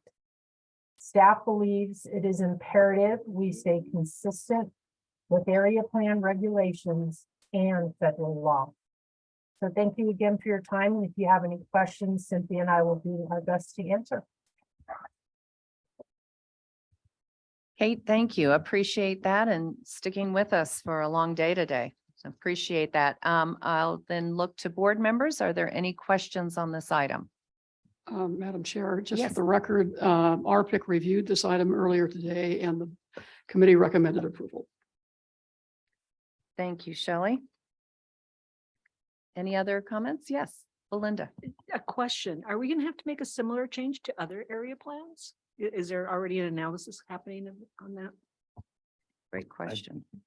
I think, Jacob, do you have a hand to that? I think the uniqueness here is it was brought in as a result of what Douglas County was doing and how they were looking at their special use findings, plus having to go to a hearing on different matters. But you raised a good point, and I think we need to do a little checking. Yeah, take a look at the other areas, other jurisdictions. Any other comments or questions from the board? Okay, not seeing any online, so we'll go to the public. Are there any members of the public that would like to address this item? Good afternoon, Ellie. And for those of you on Zoom, please raise your hand on Zoom too. Ellie Waller, Douglas County, Carson Valley resident. I sat through all the hearings on this, just about every one of them. It's come down to, it is the right thing to do. I just, as a personal opinion, sitting through these, it became a parking issue. It had nothing to do with religious assembly. Thank you. Thank you. Are there any members? Oh, yes. Mr. Feldman, in person. When the Thank mic you. doesn't work, you just need to show up. I've learned my lesson. Madam Chair, governing board members, Lou Feldman on behalf of the Jewish Community Center Chabad at Lake Tahoe, and just, I'll be brief, but just down the block, KGID leases space in the building owned by the synagogue. And KGID has a meeting room that accommodates up to 100 persons. And it was stunning to learn that a small, by the way, the first Jewish congregation in Douglas County was required to obtain a special use permit for public assembly of 25 people in the same building that a institution, a governmental institution, can hold public assembly without the need for a special use permit. And so the Religious Land Use and Institutionalized Persons Act of 2000 addressed this some time ago, and it is just unlawful under federal law and civil rights to discriminate, to have a higher bar for religious assembly than non-religious assembly. So I would like to thank Douglas County staff and TRPA staff for bringing this forward to correct what is clearly discriminatory zoning and making it consistent with federal law. Thank you. Thank you very much. Any other members of the public wish to address the board on this item? Not seeing any in the room. Catherine, any online? Madam Chair, there are no hands raised online to comment on this item. Okay, then we're going to close the public comment. And if there's no other comments or questions from the board, I'd entertain a motion. It will require 4 board members from each state on this item.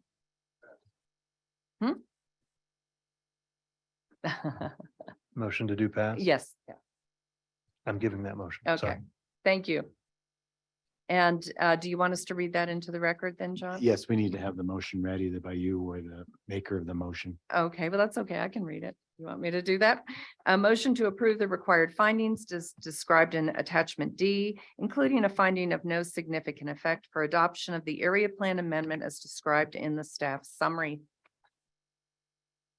We have that motion and we'll pass it over to Maria for a roll call vote. Ms. Aldine, Yes. Ms. Conrad Seda, Yes. Mr. Aguilar, Yes. Ms. Faustinos, Yes.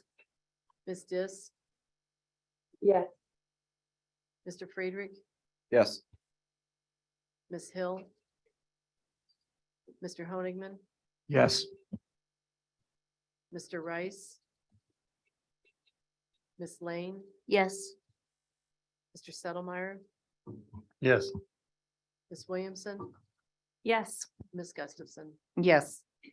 And Madam then we Chair. have a second motion. Thank you, Maria. A second motion, a motion to adopt ordinance 2023 blank amending ordinance 2013-05 to amend the Douglas County South Shore area plan as shown in attachment C. Do we have a motion? So moved. Maria, will you call the roll? Ms. Conrad Seda, Yes. Ms. Aldine, Yes. Ms. Faustinos, Yes. Mr. Aguilar, Yes. Mr. Friedrich, Yes. Ms. Dis, Yes. Mr. Honigman, Yes. Ms. Hill, Ms. Lane, Yes. Mr. Rice, Mr. Settlemyer, Yes. Ms. Williamson, Yes. Ms. Gustafson. Yes. Madam Chair, the motion passes. Thank you. With that, we'll move to item 8C on our agenda. This is the permit for the Lily Lake Multi-Use Trail TRPA file number EIPC 2021-0011 Environmental Improvement Program Project number 03.02.02.0082. Information on this item can be found on page 453 of your board packet. And as a reminder to the public, after the staff presentation and board discussion, you may raise your hand in person to be called on or in Zoom webinar to be unmuted by TRPA staff to share your comments. So I'm going to pass it to our Executive Director, Julie Reagan, to lead this item off. Thank you, Madam Chair.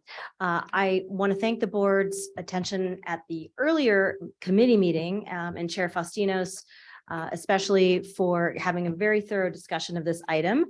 Many of you actually observed that, so we're going to try to consolidate as best we can, given time constraints of members that need to move on. But there have been some developments really based on the extensive public outreach that we got around this item at the committee level that Shannon Friedman will be sharing with you, and Shannon will do her best to move through that presentation as swiftly as possible. I will say what I didn't mention this morning in my introduction was really the very special place that Fallen Leaf plays in our region. We've actually had board retreats at the Stanford camp at Fallen Leaf Lake and hope that we will be able to do that again. I, for one, went down in a submarine about 150 feet into Fallen Leaf Lake, one of the few people that had a chance to do that and see the historic trees that Dr. Kleppe has studied. And so we do recognize the very sensitive nature of this, and we think that we have a good solution for you to present, and I will turn it over to Shannon, and then our colleagues at the Forest Service are also here to answer questions. Thank you, Julie. Good afternoon, Madam Chair and other governing board members, as well as members of the public who have taken time to be here today. My name is Shannon Friedman, Senior Planner in the Environmental Improvement Division here at TRPA. And today, TRPA is recommending that the governing board approve a permit for the Lily Lake Trail. As Julie said, we did take this agenda item to the Environmental Improvement, Transportation, and Public Outreach Committee this morning. And as a result of public input and that discussion, we did make some revisions to the draft permit that was included in your packet. And for the record, I would like to just state what those permit conditions are. I have passed out hard copies of that permit and highlighted what the permit changes or permit additions, I should say, were.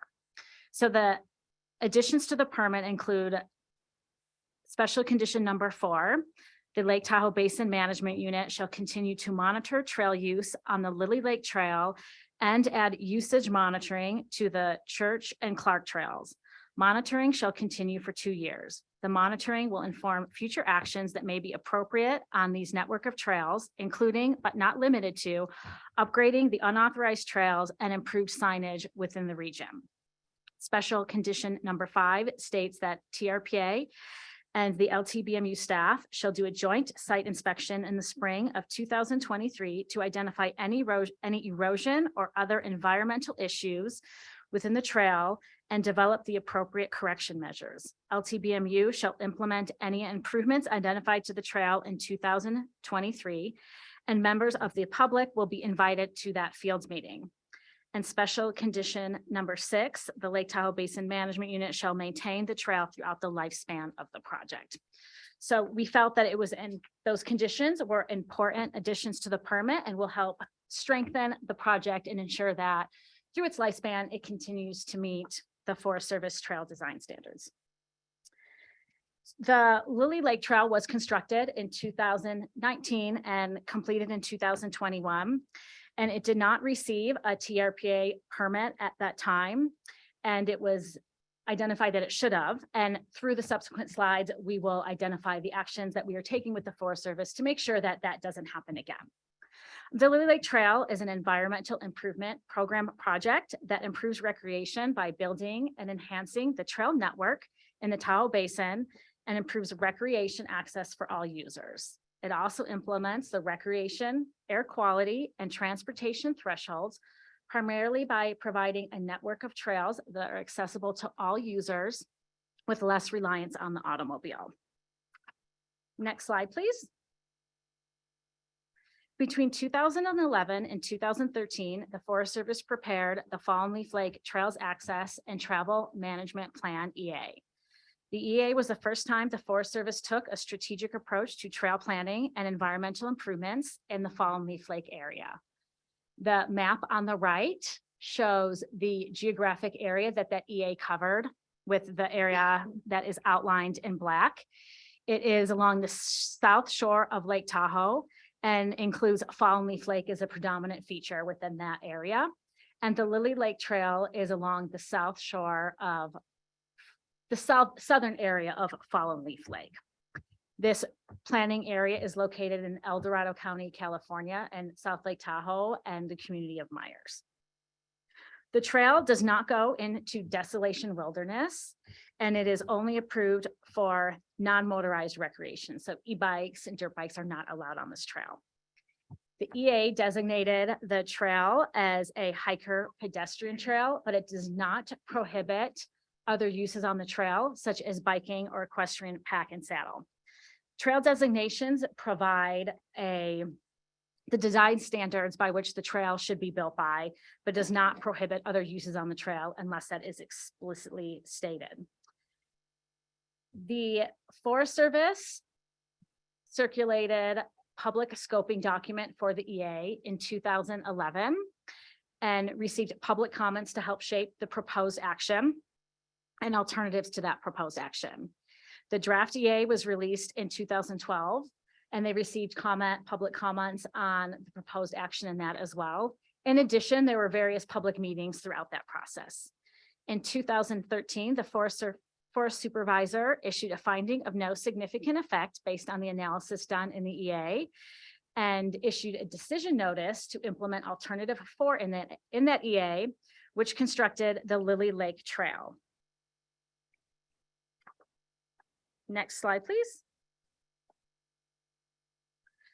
The EA looked at a suite of actions to meet the purpose and need that was identified, which was to provide a planned system of a shared use, interconnected, environmentally sustainable trails to serve the entire spectrum of non-motorized recreation users.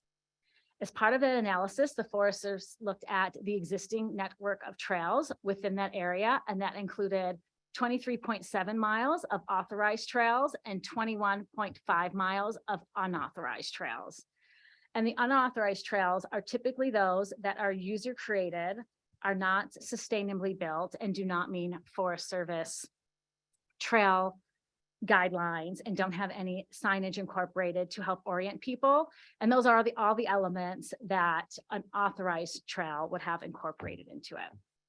The proposed action looked at those trails and then made recommendations, including adopting or upgrading 9.3 miles of trails, decommissioning 12.4 miles of trails, reconstruction of 5.7 miles of trails, and then new construction of 12.1 miles of trails. The Lily Lake Trail was considered new construction.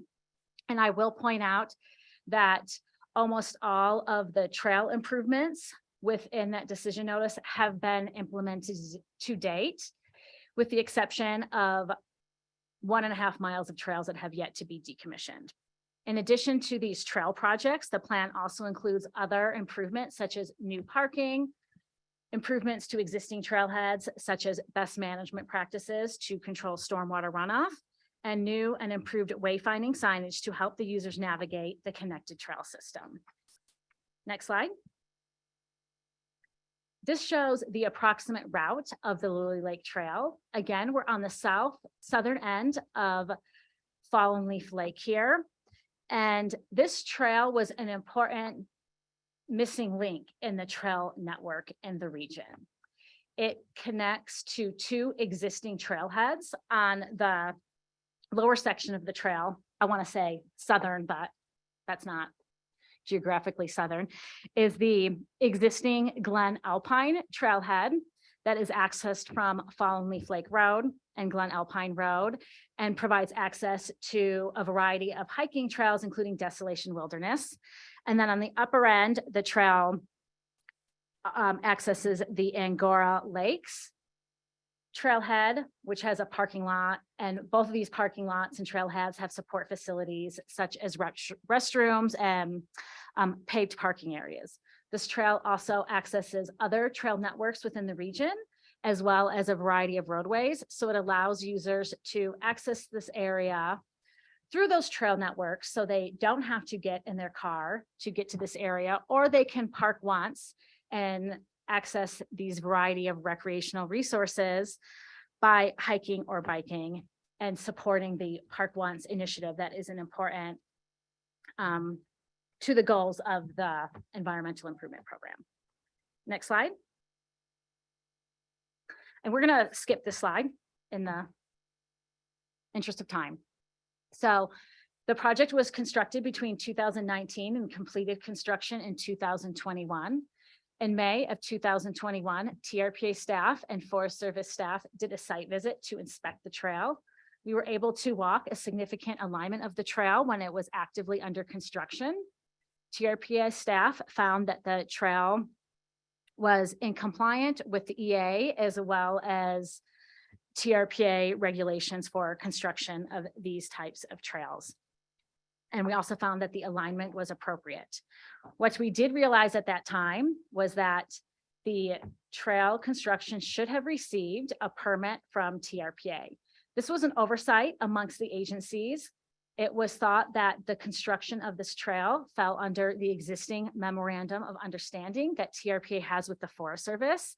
And once we looked at that closer, we realized it wasn't the case because the trail exceeded 1,000 linear feet in lowland capability district. So since then, we have been working closely with the Forest Service to figure out the best way to remedy that situation, which is why we're here asking for a retroactive permit, as well as how we can improve the process moving forward so that doesn't happen again.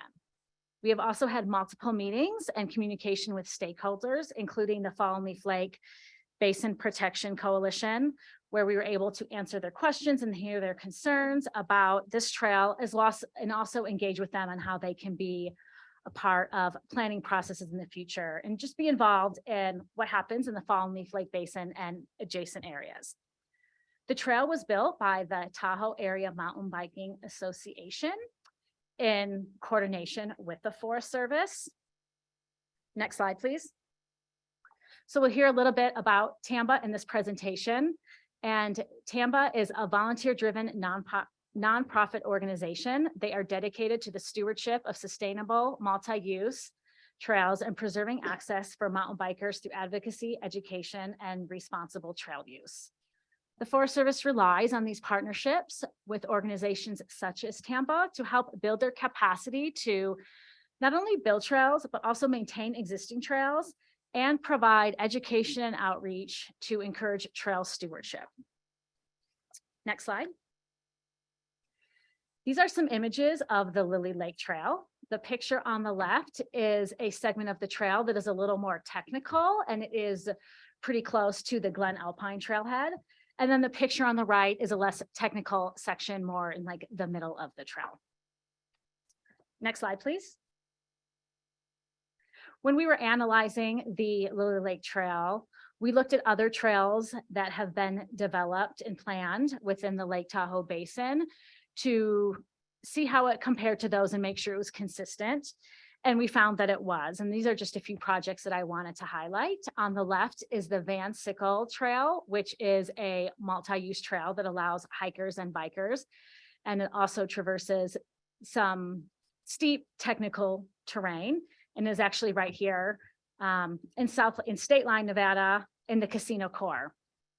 On the right is a map of the Tunnel Creek Alternative Trail, which the TRPA Governing Board approved in November of 2011.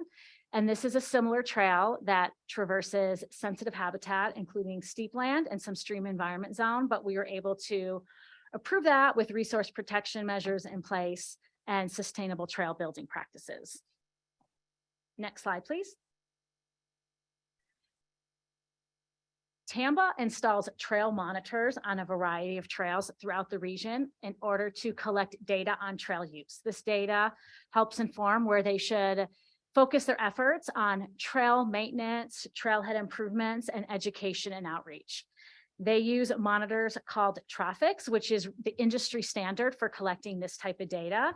It is used all over the world, and TRPA and its partners use the Traffics monitors on both unpaved trails in the general forest and the paved trails that are in the urban environment.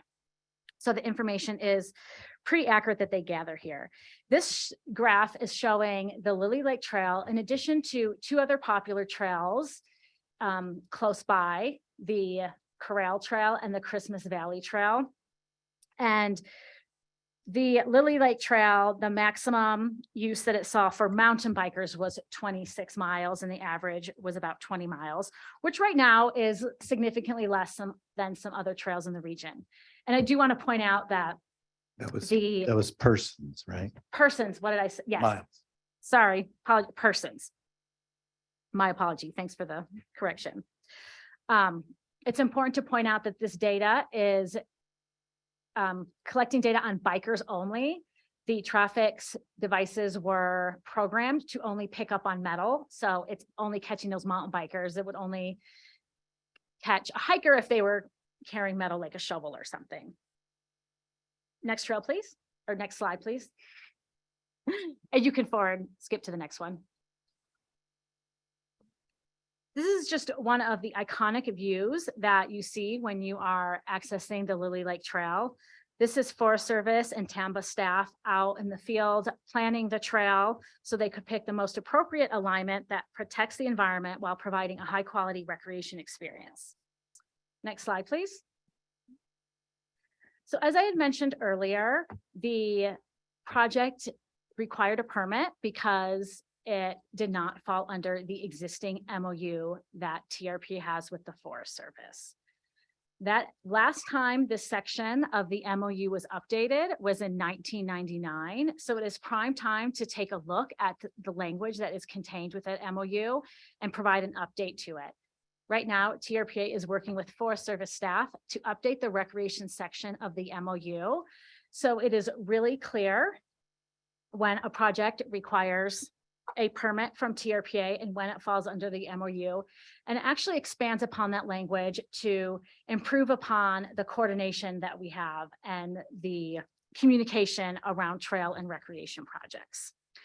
Another important initiative that is currently occurring that will help with trail planning and trail coordination is the Tahoe Regional Trail Strategy. A coalition of Tahoe and Truckee partners are currently developing the regional trail strategy to provide a connected and accessible trail network that spans land managed by numerous agencies and will link Tahoe's backcountry, front country, and urban trail system. This trail strategy will provide a guiding vision for a regional trail network that will be used by land managers, public agencies, and nonprofits to plan, build, fund, manage, and maintain trails in the Tahoe Basin. It will also provide a mapped inventory of regional trails and trailheads and provide a connectivity analysis to show where there are gaps in the trail network. And that will help all partners to plan the priority trails over the next 5 to 10 years.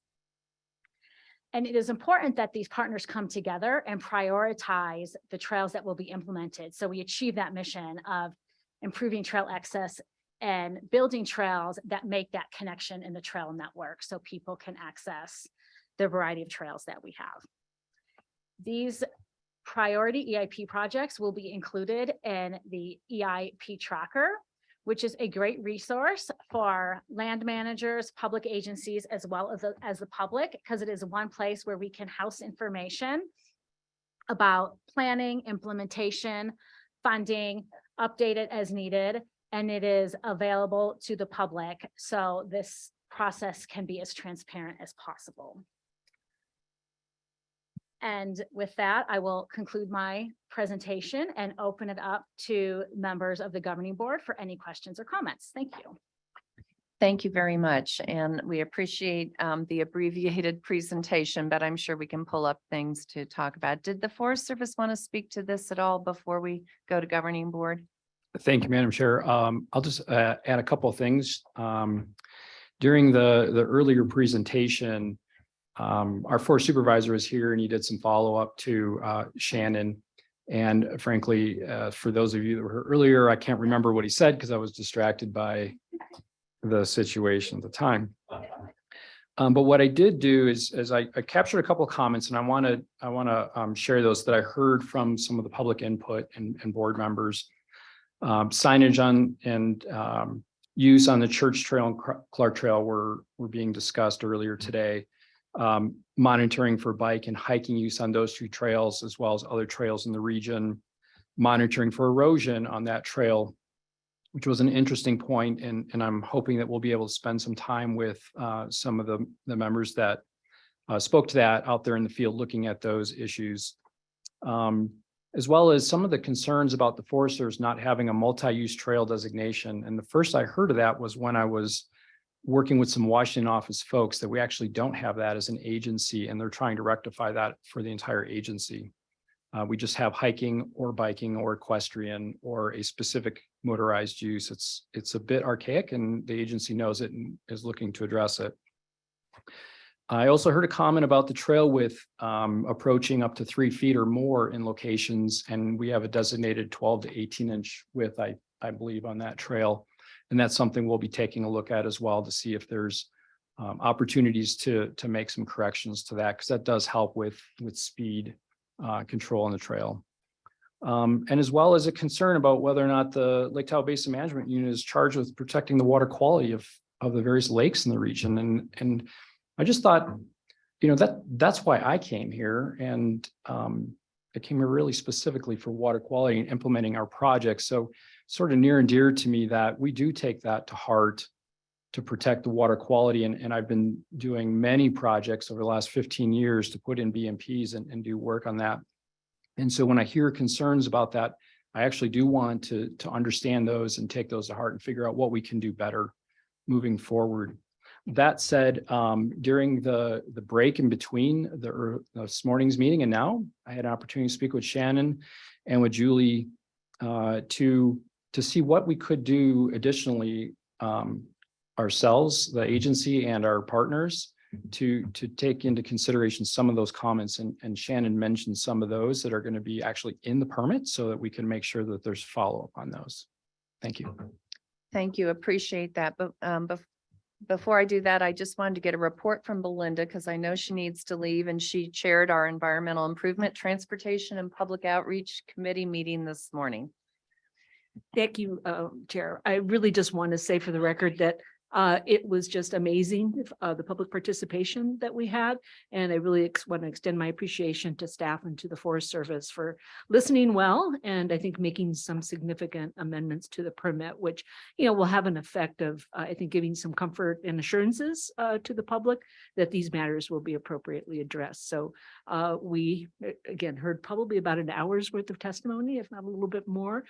So that was very good. I mean, some people in support, but obviously outflanked significantly by the people that had concerns. But our committee as a whole approved moving this to the board unanimously. So just want to put that on the record. Thank you. Thank you, Belinda. And I know you need to leave, but wanted to make sure we got that on the record. Shelley. Thank you, Madam Chair. I too appreciate the effort to address some of the concerns that have been expressed earlier today. And I just want to kind of reiterate a couple of points. One, I'm not pointing a finger at anyone in particular. It's unfortunate this slipped through the cracks. I think people were a little bit disenchanted because if you look at the responses to public comments, the intention, even though I understand that all non-wilderness trails are authorized to permit use by bicyclists, there was an intimation, at least in the response to the public comments, that this trail wasn't suitable for anything but hikers and pedestrians. And so I think that's why some people were a little disillusioned and surprised by the fact that it was being improved, at least in part, to accommodate bicycles. In addition to that, again, there is the concern about there being two standards, one for the agency partners and another for the general public. But having said that, I appreciate the change or the additions to the special conditions, but I would like to incorporate a few suggested changes, if I might.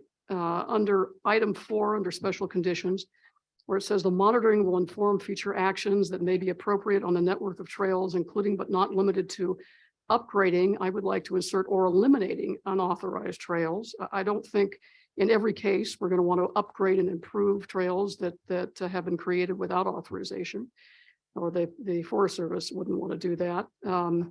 And then adding restricting usage on certain authorized trails, and then improve signage. And the reason I've added the additional restriction at the discretion of the U.S. Forest Service of usage on certain authorized trails is because on page 8 of the EA, the responses to public comment, it says, quote, as described in the EA, and it references an appendix and chapter reference, certain trails in the project area would restrict specific uses to protect resources and user experiences. Restriction would be accomplished with informal signage and monitored over time for effectiveness and user compliance.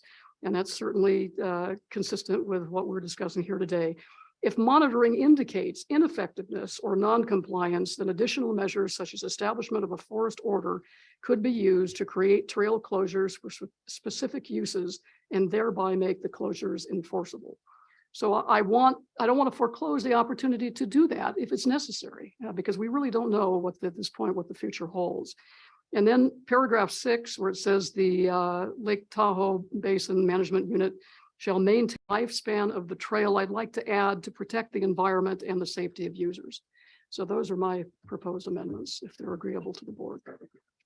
Shelley, Yes. I wonder if I got the or eliminating language, and then you have. Sure. So it would read, the monitoring will inform future actions and may be appropriate on the network of trails, including but not limited to upgrading or eliminating unauthorized trails, comma, restricting use on authorized trails, comma, and improve signage.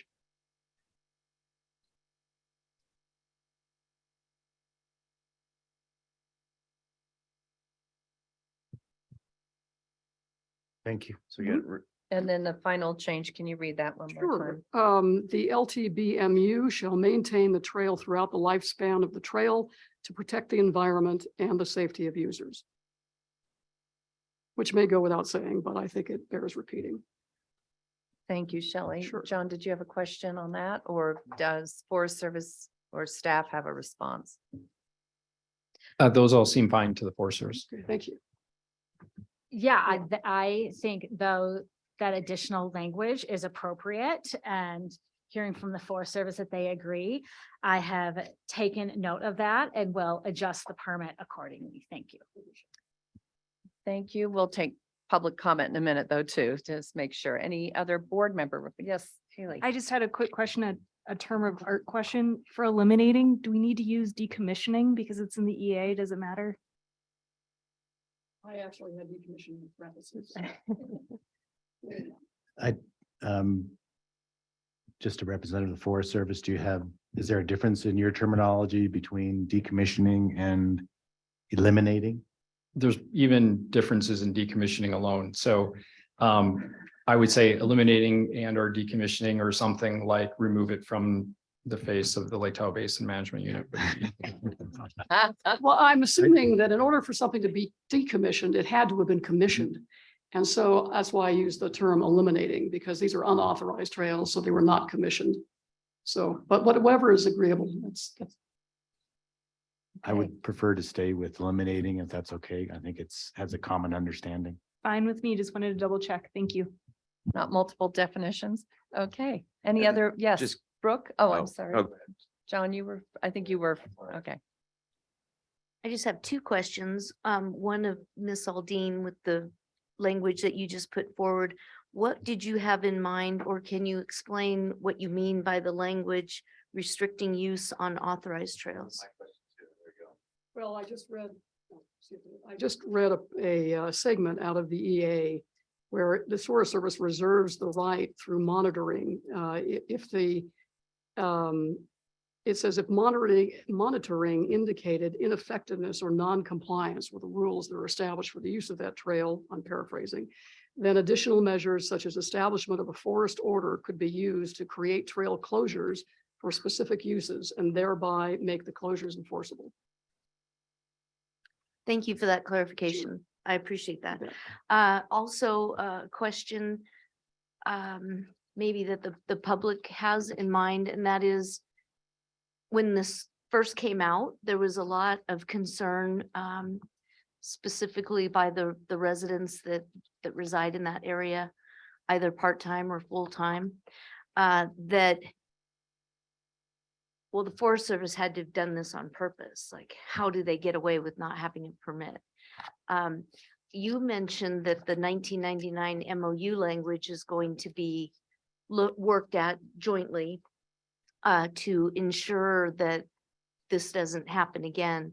But the language that's currently in there, and you just paraphrased it, so I'm just going off what you said. You talked about if the trail exceeds 1,000 linear feet and or is low capable land. Well, if it exceeds 1,000 linear feet in low capability. In low lands. capable If the land. entire Thank you. trail was in highland capability, it would be exempt. So what part of that would you make clearer? Great question, and maybe that wasn't the right way to phrase it. I think when you read the MOU, it is clear, but we weren't referencing that section of the MOU maybe during planning of this trail. The type of language that we're replacing that with in the MOU includes the trail being part, like that it has the appropriate NEPA. And the important thing that it includes is that we hold quarterly meetings with the Forest Service and go over a list of all their projects, including recreation projects, and determine how the project should be implemented and if it needs a permit and if it doesn't. And we've already been having those quarterly meetings to go over all types of projects. And I know I speak with Mike Kabor much more frequently even than that on the variety of projects we work on. So it's better language that more properly reflects the collaborative relationship we have with the Forest Service. And it really will be improved language, and it will result in projects that are planned and implemented better than just a restriction based on linear feet. And I will point out also that in the MOU, reroutes of trails are completely exempt and trails on higher land capability are completely exempt, which is why a lot of trail projects within the region do fall under the MOU. And this one just kind of was slid through the cracks because of those reasons. Board members, any other comments or questions? Those of you online, I cannot see you right now unless you raise your hand or come on the screen. Are there any comments or questions? This is Ashley. I just wanted to say, you know, we had a really good discussion this morning, and I really appreciate just the work of the staff and the Forest Service to adopt all the comments and really improve this outcome. So thank you so much. Thank you, Ashley. Okay, not seeing others, then I'm going to open this up to the public. We did hear quite a bit of testimony this morning. I wanted to get a raise of hands of those of you in the room who wanted to address this item. Okay, then go ahead and come up and please take your 3 minutes each. We appreciate you waiting it out for a long day here.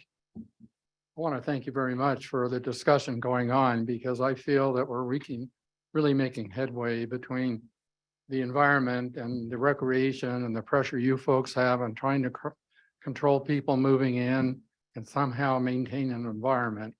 It's very difficult to do. You didn't want Tahoe to be one of the worst places to visit. That's not good for business either. So my name is John Kleppe. I'm a 42-year resident of Fallen Leaf, and I spoke today, so I'll try to move along quicker. And with me will be Ruth Rich, who is the president of the Fallen Leaf Lake Protection. So we've made a slide presentation to help move me along here. The Fallen Leaf Lake Basin, and we go to the first slide,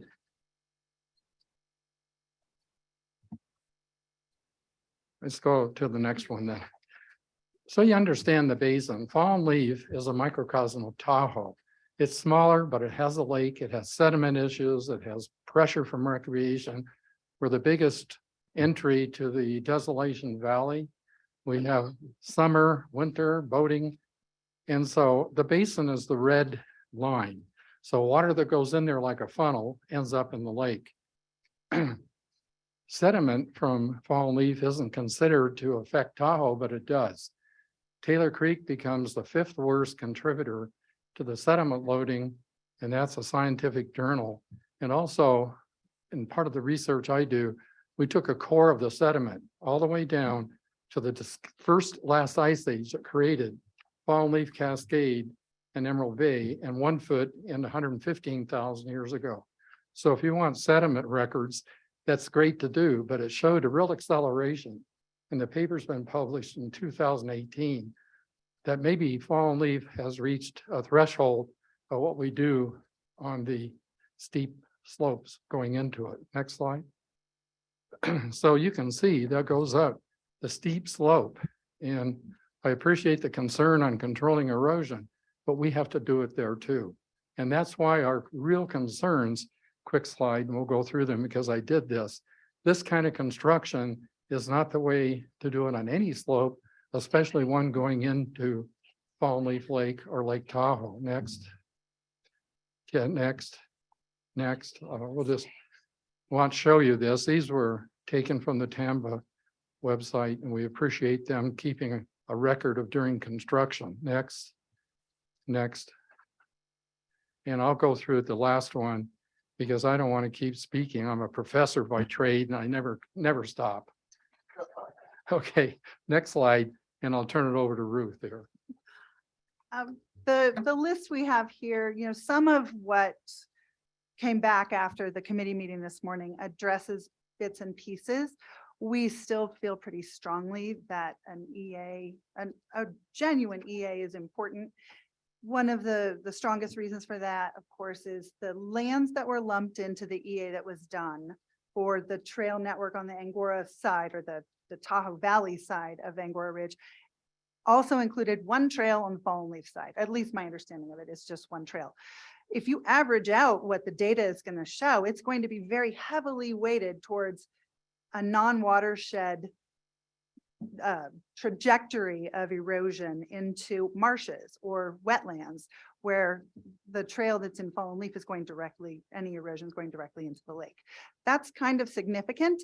And the suggestion to do a joint site inspection in the spring of this year is not a bad one at all.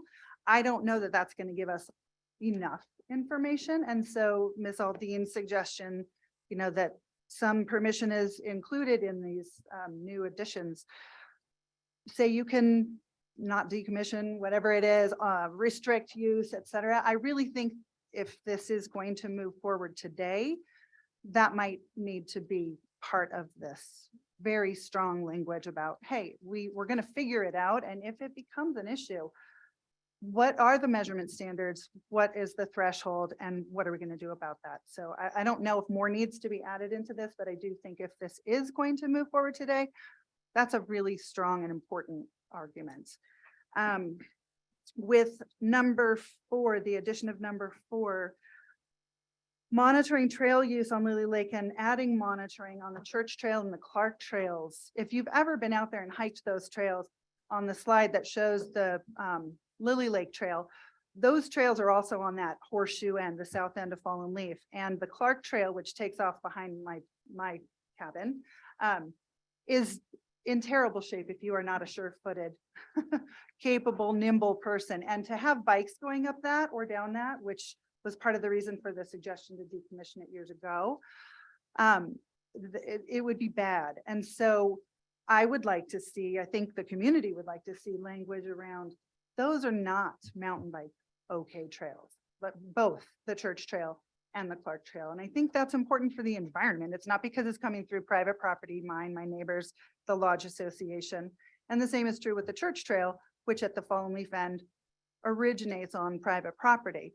But it's because those trails are either hiked or on very, very sensitive and unstable slopes. The the Clark Trail particularly unstable. So adding something to protect those two trails, I think would be, I'm just taking this a little bit further, that they must be labeled as non-mountain biking trails for the safety piece alone. And then, this doesn't necessarily address the looping situation, and we're fully prepared to, worry about that until it becomes the next topic, but we are grateful that we will be part of the conversation. The pressure on the road, the safety, all the things are still there. And again, that takes me back to a real EA probably is the better way to go. But if you're going to move forward in this construct, a little more teeth in it. And then We really appreciate your comments, but your 5 minutes are up. Okay. So Thank if you you. could, wrap up. I mean, I can. Thank you. The Achilles heel, I think you brought this up too, is mixed use trails. That definitely needs to be figured out, because where can people hike in Tahoe anymore? Because mountain biking is awesome, right? And it is the thing. And we're working towards this connectivity, though this trail only connects for a very specific group of people to a very specific end. It's not a multi-user trail, biking level wise, but figuring out where the hikers are supposed to hike is important in this changing map. Thank you. Thank you. Appreciate your Thank you. comments and the presentation. Next. I think there were other hands up to address the board. Thank you. Hello, my name is Morgan Steele. I'm the executive director with the Tahoe Rim Trail Association. Our organization since 1981 has worked in the Tahoe Basin to build a world-class trail system. We have over 500,000 users, and we're always trying to find the balance between our users and really protecting the landscape. And I spoke earlier, but I really think there's a lot of challenges for our trail system right now. We have a lack of infrastructure. We have major issues with transit. The Tahoe Rim Trail has 9 major trailheads and only 2 have public transit to them. We have tree mortality issues, climate change impacts, fire closures, parking issues. And on top of all that, we have a huge increase in the number of users of our trail systems here. We have a growing population center in Northern Nevada and California within driving distance of our trails. We have a huge increase in interest in trails. So there's a lot there. And I think one of the reasons why we're so supportive of the Lily Lake Trail and this project and would really hope that you would approve this retroactive permit is because the Lily Lake Trail really exemplifies all of the great things that our trail system has going for it. In addition to just these iconic views, incredible places, we do have these passionate trail advocates in our network here. And our partners at the Forest Service and TAMBA have really committed to building world-class trails. If you've been out on that trail and seen the construction, it really is really high quality and something that you can really be proud of in this area. And in addition, our organization, those organizations have committed to sustaining these trail systems. Not only do we build them, but we go out and put in thousands of hours every year into maintaining them. Also, the Lily Lake Trail is a multi-use trail, just like the Tahoe Rim Trail. Our designed use for the Tahoe Rim Trail is for hikers for most of it, but it is also managed in our trail management objectives for hikers, bikers, and equestrians. So when we design and build trails, we keep all of those users in mind, which is also reflected in the Lily Lake Trail. Also, the trail provides loop options, which is really huge for us. Again, Tahoe Rim Trail, several of our sections are only accessible if you drive 2 cars instead of a shuttle. This trail provides you an option to not have to do that. It connects to well-established trailheads. On both ends, there's already a parking lot there with bathrooms, huge pluses. Those are big things for the Rim Trail. We're working on trying to get bathrooms in a lot of different locations. That's a big impact. And with this, we also are avoiding having folks park in neighborhood streets on side streets. Lastly, we're spreading users out, which is a huge benefit. Like I said, we have over 500,000 users on the Tahoe Rim Trail. We need to find more options for folks. Unfortunately, we're not going to reduce the number of people coming to Tahoe. So thank you for your time. And I really appreciate all the work that's gone into this process. Thank you. Thank you. Sorry to speed you along, but our clock had stopped. So anyway, your 3 minutes were up. Thank you. Hi. Hi, Ellie. Ellie Waller, just administrative cleanup. The U.S. Forest Service rep didn't say his name. Thank you. For the record, I'm Mike Gabor. Thank you, Mike. Good afternoon. My name is Patrick Parcell, and I'm a resident here of South Lake Tahoe, and I'm representing the South Lake Tahoe Trail Running Club, which is a club I started in 2013 to try and bring runners together in the South Lake Tahoe region. We meet weekly all summer long over in the Tahoe Mountain area. And when we first started, our options were very limited as far as where we could go.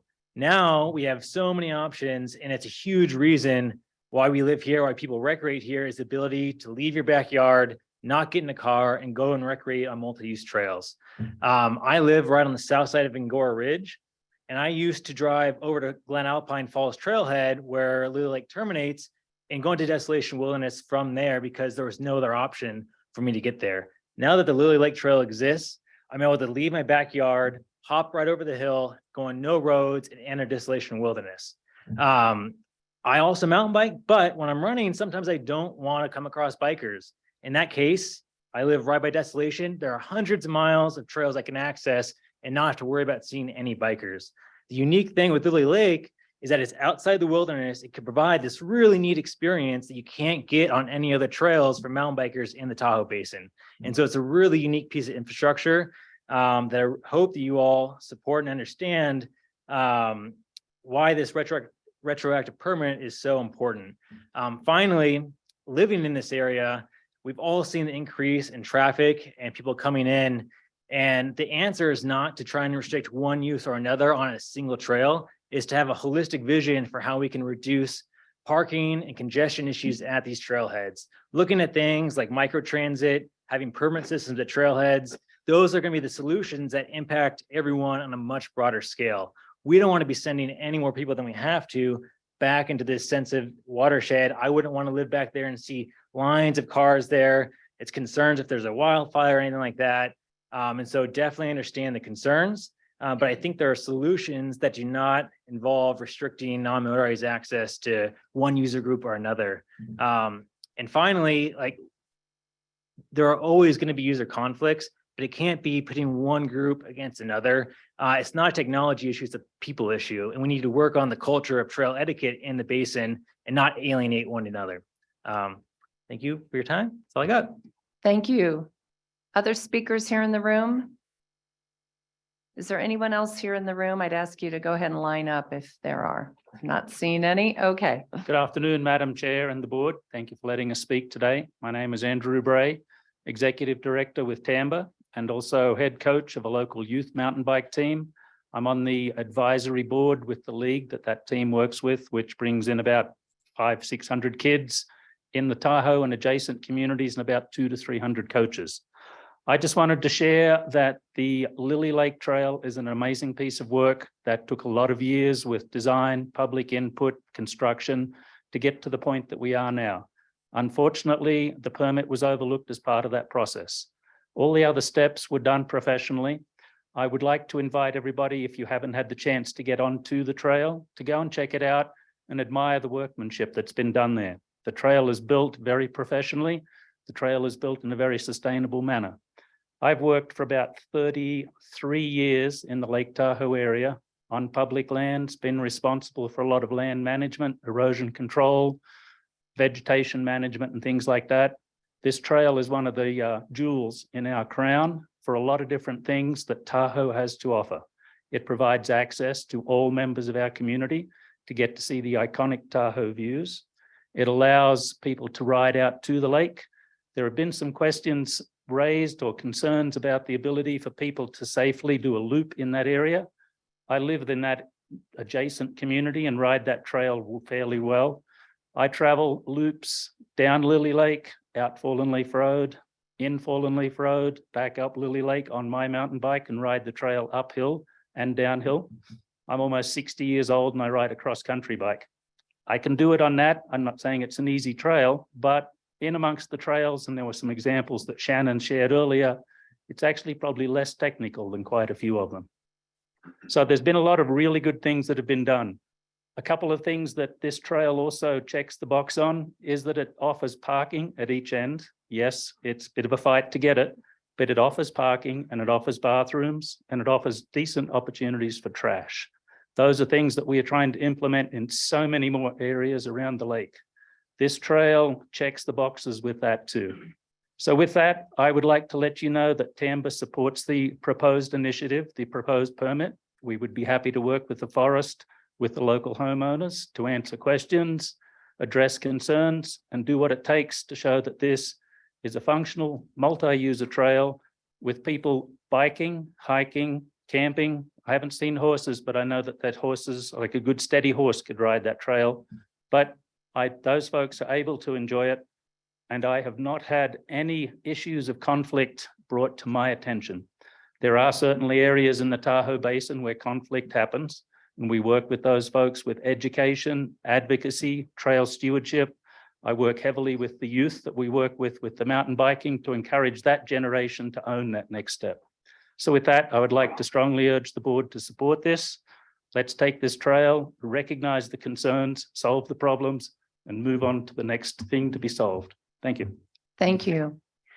Catherine will go online for comments now. If there's any members of the public who would like to address the board on this, please unmute, raise your hand in Zoom. And then I also wanted to announce that I'm going to turn the meeting over now to Haley. I need to get on the road. I will call in and we'll be able to vote and listen in on the meeting while I start my drive. And I apologize to the board that I have to leave.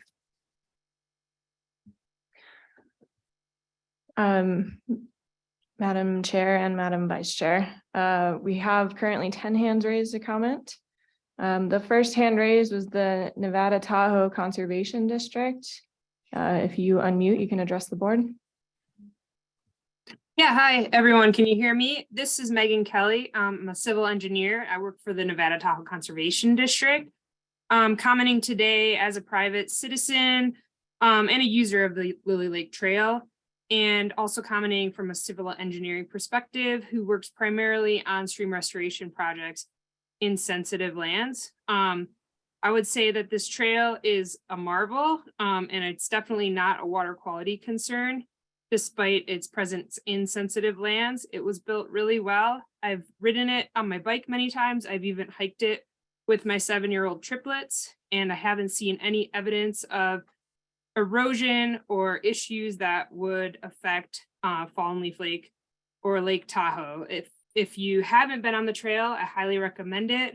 It makes it feel like you're maybe a tourist in your own town, maybe in the Italian Dolomites hiking hut to hut. It's truly spectacular views. I've brought both local friends there and visitors, and they're very impressed by it. It enables you to start at the Tahoe Mountain Trails, like previous people have said, or the Angora Lakes Trailhead, and get to an area that you typically have to ride or have to drive on, a very narrow road that isn't in great shape. And so you can now access these areas by foot or bike and not have to drive on Fallen Leaf Lake Road, which we know is a sensitive road. And yeah, I find that there's very little user conflict because of the nature of the trail. It's actually quite slow to bike on.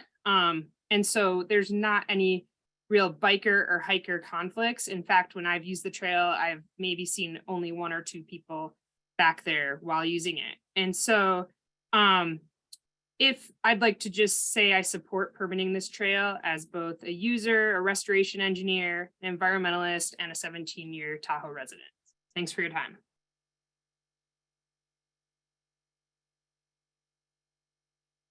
The next hand raised is Doug Flaherty. Doug, if you unmute, you can address the board. Thank you, Chair, members of the board. It happened kind of quick, but there's a slide presentation there that went kind of fast through a slide that I thought, maybe it's his twin sister. But I believe I saw a white bark pine, which was put on the threatened list a couple of weeks ago. So I don't know if that was a white bark pine. Maybe there is a similar tree, but maybe the Forest Service can look at that slide and tell us if that was a white bark pine. It was adjacent to the trail. If it was a white bark pine, then that would be new information where we could file a public objection under NEPA for a supplemental EA. I'm not saying we do that, but I'm just, if that's also true, if it is a white bark pine, I request this body to give us a month to talk with the Forest Service about that situation. And then finally, cumulative impacts result from the tyranny of incremental impact of small decisions when added to other past, present, reasonably foreseeable future actions, regardless of what agency or person undertakes such other actions. Cumulative impacts result from individually minor but collectively significant actions taking place over a period of time. The pro-growth TRPA and pro-developer TRPA and its partners continue to be active participants in the tyranny of incremental impacts, void of adequate environmental analysis to protect all that is Lake Tahoe. The EA that was performed covering a fairly large area was one of those incremental impacts. And the fact that this all got, pushed through without the valid permit continues to validate my claim that we need to take a hard cumulative impact look at many things in the basin, including how many unauthorized miles of trail we have, what's being done about it, and how the new trails impact the continued use of the unauthorized trails. We should shut all the unauthorized trails down until we, and maybe, hold back on our decisions to approve some of these with this new trail study or plan coming up. But anyway, mainly concerned about the white bark pine. Thank you.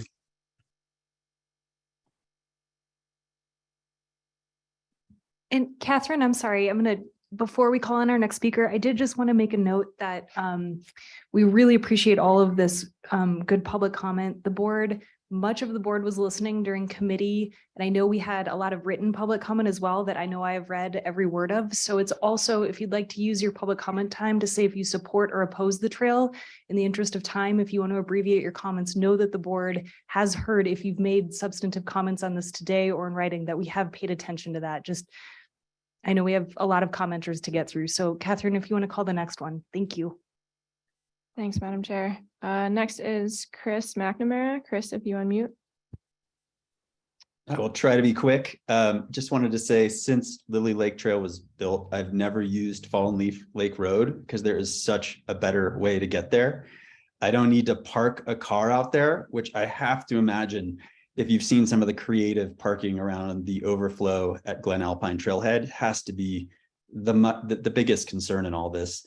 And I also just wanted to say, I love Tahoe's inclusive nature.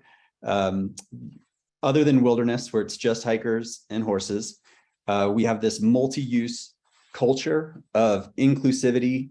I'm aware of, I think, only one section of trail on the east shore that's non-wilderness that has excluded a user group.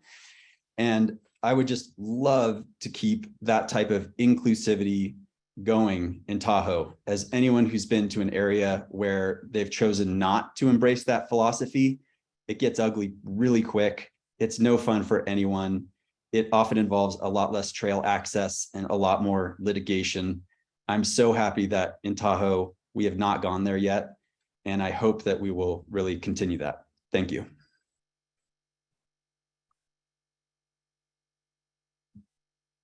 Next hand is Jonathan Gorish. Jonathan, if you unmute. So I spoke to the committee this morning, so I won't repeat my comments and concerns about the water quality there. I will only say that I'm appreciative of the concessions that the staff have made in the permit. I think they go a long way. The posture that this permit is in right now is that the trail's already built. You are now being asked to approve a permit with inadequate environmental review. Why not deny the permit now, wait the year, get the monitoring data, and then you have the information necessary to evaluate whether in fact this trail is impacting water quality. Thank you.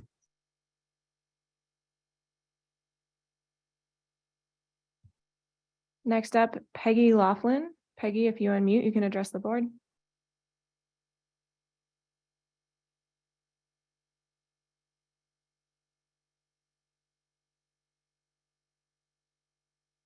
Peggy, I can see you're unmuted, but your microphone is not picking up anything.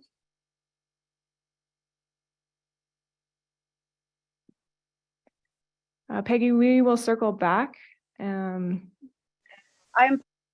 Oops.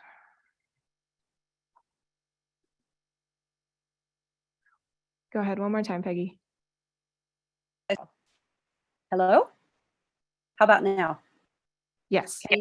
Oh, good. I am so sorry to not do this right. Anyway, I'll just begin by saying that I also appreciate some of the concessions made on the permit. And I've made my comments about safety and deviations from the trail plan. So the main points I would like to clarify is that the board will vote based on accurate and truthful evidence, and that there are stipulations in the permit even as written now and modified that I believe do not justify approval. In fact, I do not believe the board can approve this trail based on existing misrepresentation. So I'd like to go right away to the statements made in several parts of the report of TRPA that say that the trail was approved in 2013 by the decision notice as a multi-use trail. And I will read right off the top that the decision notice, in fact, in 2013 states that on page 30, first of all, the trails surrounding, referred to as AN 4 and 8, bicycle use is infrequent on trails AN 4 and 8 because those trails are designed use hiker pedestrian trailed and as such are not well suited for bicycle traffic. None of the alternatives in this project propose to change the allowed or designed use of trails AN 4 or 8. The proposed trail AN 5 would be managed consistent with AN 4 and AN 8. And this means the trail was approved as a hiker pedestrian. And it goes on to say, construction and management of trail AN 5 as a hiker pedestrian trail is consistent with this direction. It's been surveyed and evaluated for potential impacts for all resource areas, and no significant impacts will occur to any resources as a result of the project or alternative. Therefore, what this means is that it was evaluated and assessed for environmental impact based on construction as a hiker pedestrian trail. It was authorized as such not to exceed 2 feet in width, and with the resulting effects being analyzed as a hiking trail, not bicycle use. So the report that states on page 1 that the trails are multi-approved, and on page 1, and again, I believe on page 97, where it says designed consist, I'm sorry, I'm so nervous about the time. But this information is incorrect in the report. And I want to make sure that the board is aware that they're going to be voting on a report and a recommendation that does not truthfully say that a multi-use trail was approved. A multi-use trail was not approved, a hiker pedestrian was, and therefore I request the board to not approve a retroactive permit because the findings are not actual, they're not factual, and of no significant impact is based on a completely different trail design. And as I presented before, those standards were not followed, and the trail became much larger, bigger, and unsafe for many users because of the conflict of use. So I would like to also clarify that. Thank you for your comments. We've hit our time. Would you like to wrap up, please? All right, thank you. Thank you. Next hand up is Jeff Campen. Jeff, if you unmute, you can address the board.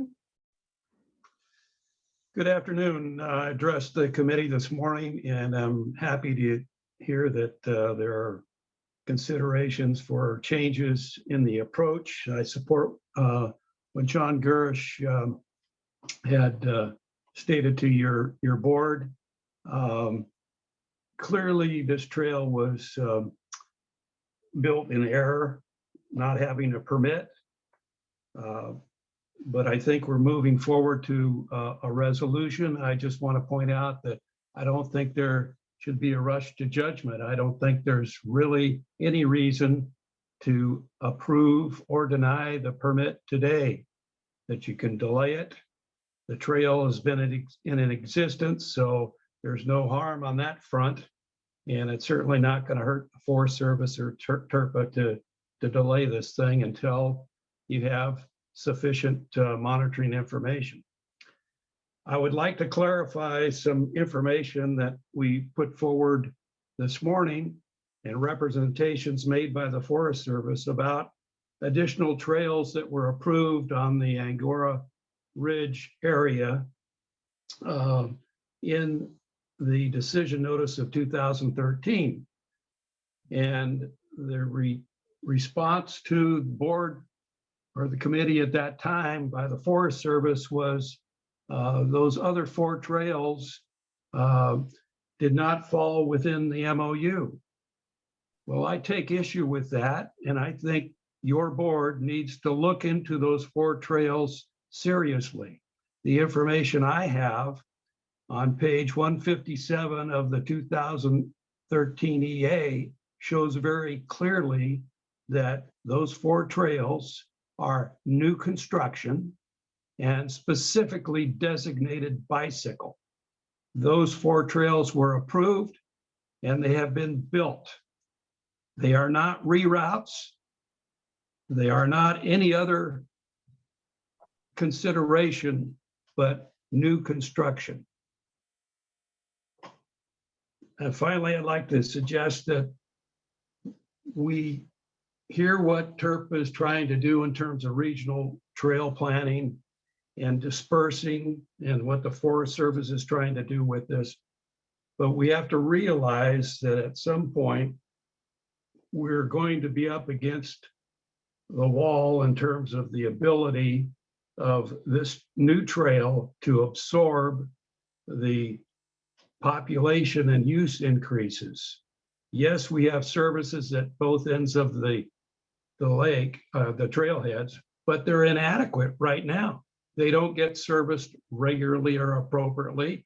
So the bathrooms are generally a mess, especially down at Lily Lake, because of the people going into Desolation Wilderness. So Sir, you get thank you for your- multi-uses. Thank you for your comments. You're at 3 minutes. Would you like to wrap them up? That really concludes what I have to say. I think that we're going the right way, and that if we have a little more time, we make really informed decisions on this trail. Thank you. Thank you. Next hand is David Orr. David, if you unmute, you can address the committee or the board, excuse me. Thank you. My name is David Orr. I'm a TAMBA board member, a passionate mountain biker, a passionate hiker, and a resident of South Lake Tahoe. And I'm writing you, I'm telling you today to express my full support for the Lily Lake Trail and support the vote for retroactively approving the permit. One, small comment, I've both hiked and biked this trail many, many times. I often hike it with my children. I bike it, with myself or with friends. And I really find that the design of the trail has prevented, any major user conflicts. Its technical features and all the switchbacks that it has really does create a slow speed situation. I'm always able to yield to uphill traffic when I am on my bike coming down that trail. And personally, as a hiker, I've never had a bad interaction with any other mountain biker on the trail. I know this is anecdotal at best, but it is a difficult trail to get out of control on. Thank you.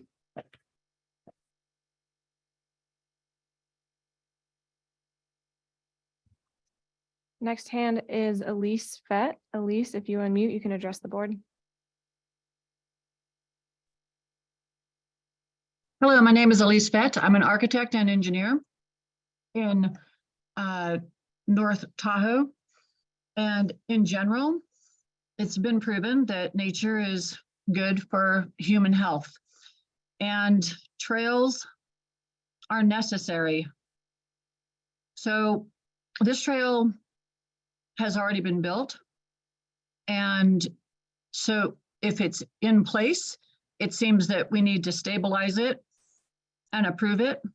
we need to take care of letting people get into nature. So we keep talking about more and more mental health issues in our country, and yet we don't provide enough access for people to get out there and to enjoy it. And so I'm not going to repeat what everybody else already repeated regarding we need to improve our transit for people to get there. But yes, I'm an avid mountain bike rider. And yes, I think that, that of course makes me want to have more trails in this area. What makes me very concerned is that we have a gentleman, and I absolutely respect his point regarding sediment. I'm an architect. I put in BMPs for homes here all the time. I also see the incredible amount of erosion and the mess that's created by our road system here. 90% of the contamination to our lake is from these roads. So we need to get public transit. We also need to get people off the roads. We need to get them doing something other than driving around the lake. And mountain bike riding is a great opportunity for them to see the lake without being on a road. It's much safer. And the incline trail here has a, even odd day, and walkers go on the even and bikers go on the odd, and it works great. So I also want to point out that there is so much more damage happening to our lake because the TRPA has not stopped and regulated the use of fertilizers in our basin. It was recommended by staff in 2012. So you're concerned about the sediment coming down from one trail when you haven't taken care of saying no more nutrients in this basin. It is killing our lake. We have neurotoxins, we have cyanobacteria blooms, and you're complaining about one little trail that is good for human health. While our human health is truly, we are going to have people, we do have people that are getting ALS, Lou Gehrig's disease, Parkinson's, from our toxic water in South Lake Tahoe. Please, please focus on the huge picture that needs to be resolved, which is keeping our water clean, please. And it's not just the sediment that happens naturally with our erosion from the lake and erosion from streams when they have a big flood. Get the nutrients. Thank you for your comments. Thank you. Thank you. Thank you. Next hand raise only has the first name listed, Amanda. Amanda, if you unmute, you can address the board. Hi, thank you so much for letting me have the opportunity to speak. My name is Amanda Patton. I am a mom and resident of South Lake Tahoe. My two kids, they're ages 7 and 10, and my husband and I, we frequently spend summer evenings riding the lake and swimming in Fallen Leaf. I think it's one of the most magical places on the planet, and it should be protected, and we love it, but we are in full support of that trail being there and the permit being issued, and we hope that you will consider that as well. I think that blaming the inherent problems of just humans living in wild spaces, water pollution, trash, increased traffic on one recreational population such as mountain bikers is really unreasonable. To me, the most alarming issue I have with this discussion is just the access to public land. It feels like it is more of a debate of public lands versus private homeowners. In effect, by being adjacent to these public lands, homeowners are converting their public parcels into like their own private backyards. And that to me feels unlawful and wrong, and using environmental reasons to cover those not wanting traffic in your private areas. I understand the traffic's horrible, but I feel like it's just, it's not right. Most importantly though, just access to public lands is imperative because it teaches the next generation about protecting our wild spaces. And with that, both of my kids wanted to say something really quickly. Hi, I am Wyatt. I'm 10 and I love to mountain bike. I really care about Lily Lake and I hope you do not take it away. Thank you. I am Avery. I'm 7 and I really love biking. And when I grow up, I want to do Lily Lake. And that's everything. Thank you so much for your time.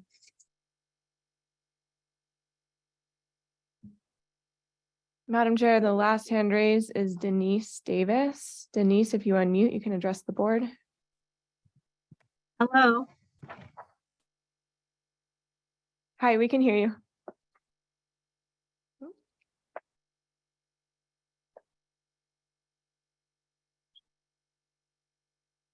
Denise, if you unmute yourself. Hello. Yes, we can hear you. Thanks. This morning and this afternoon, citizens have expressed concerns regarding parking. This is reminiscent of concerns voiced by citizens during permitting and planning of the East Shore Trail at the North Shore. Those concerns were brushed aside at that time and the project moved forward. Several years since the completion of the East Shore Trail, parking problems continued to plague the neighborhoods near the trail. The success of the East Shore Trail proves a point made this morning. If you build it, they will come. Plan for increased use. Please listen to these concerns and avoid creating another unintended consequence of short-sightedness and hurry. Thank you.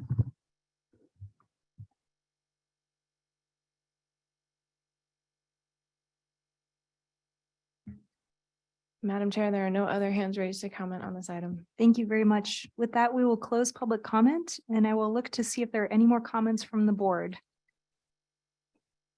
Okay. Seeing none, I will entertain a motion. Oh, I'm sorry. Please go ahead, Shelley. I have a question for Mike, I guess, from the Forest Service. This is in response to a recommendation from Ruth Rich having to do with the Church and Clark trails. I'm assuming they are classified as authorized trails since they have a name. The portions on Forest Service land, yes. They are, okay, so they would be covered under paragraph 4, where the Forest Service would retain the right to upgrade or eliminate unauthorized trails and restrict uses on authorized trails. So if hiking on those two trails because of their current condition is deemed inappropriate, then you could restrict it to hikers and pedestrians only, right? Yes, and I would add the private landowners also have that right to do that. And so working in cooperation with them in the community, we could come up with a decision such as that to restrict bikes on those routes if they also were insistent on that. Great, thank you. Any other questions or comments? All right, I will entertain a motion. The motion would be to approve the required findings, including a finding of no significant effect as shown in attachment A. That's the first motion I'm looking for. I'll propose. Oh, someone in the room wants to do it. Go for it. Ashley Vince was going to do it. He did it. So now I will look for the vote, please.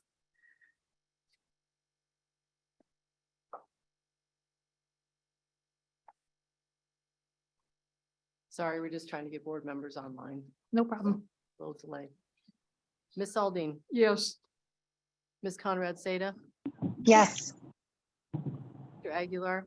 Yes. Ms. Faustinos. Yes. Ms. Dis. Yes. Mr. Friedrich. Yes. Ms. Hill. Mr. Honigman. Yes. Mr. Rice. Ms. Lane. Yes. Mr. Settlemeyer. Yes. Ms. Williamson. Yes. Ms. Gustafson. Yes. Okay, Madam Vice Chair, the motion passes. Thank you. And the second motion I'm looking for is a motion to approve the proposed projects subject to the conditions contained in the draft permit as shown in attachment A. And do we need to say anything about the revised? As amended on the. As amended, thank you. As, yeah, and Amended those on the amendments record. as described by member Aldine. As with the amendments as described by a member Aldine is the motion I'm looking for. So moved.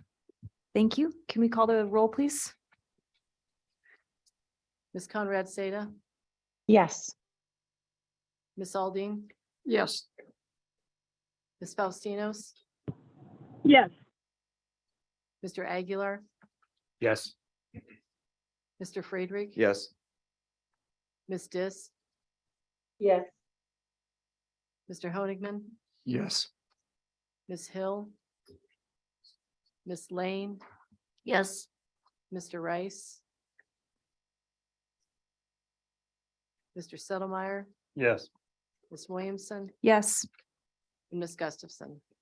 Yes. Madam Vice Chair, the motion passes. Thank you very much. And thank you again to the public for being here today for that item, to the staff and to the Forest Service. Let's move on then to agenda item 8D, which is the presentation on the Waldorf Astoria Lake Tahoe project, 5 State Route 28, Crystal Bay, Nevada, assessor parcel number 123-051-02 et al. TRPA file number ERSP 2022-0138-01. Information on this item can be found on page 465. As a reminder to the public, after staff presentation and board discussion on this item, you may raise your hand in person to be called on or in the Zoom webinar to be unmuted by TRPA staff. And at this point, I think I'd like to pass it over to our executive director and to Paul Nielsen, who will present to us.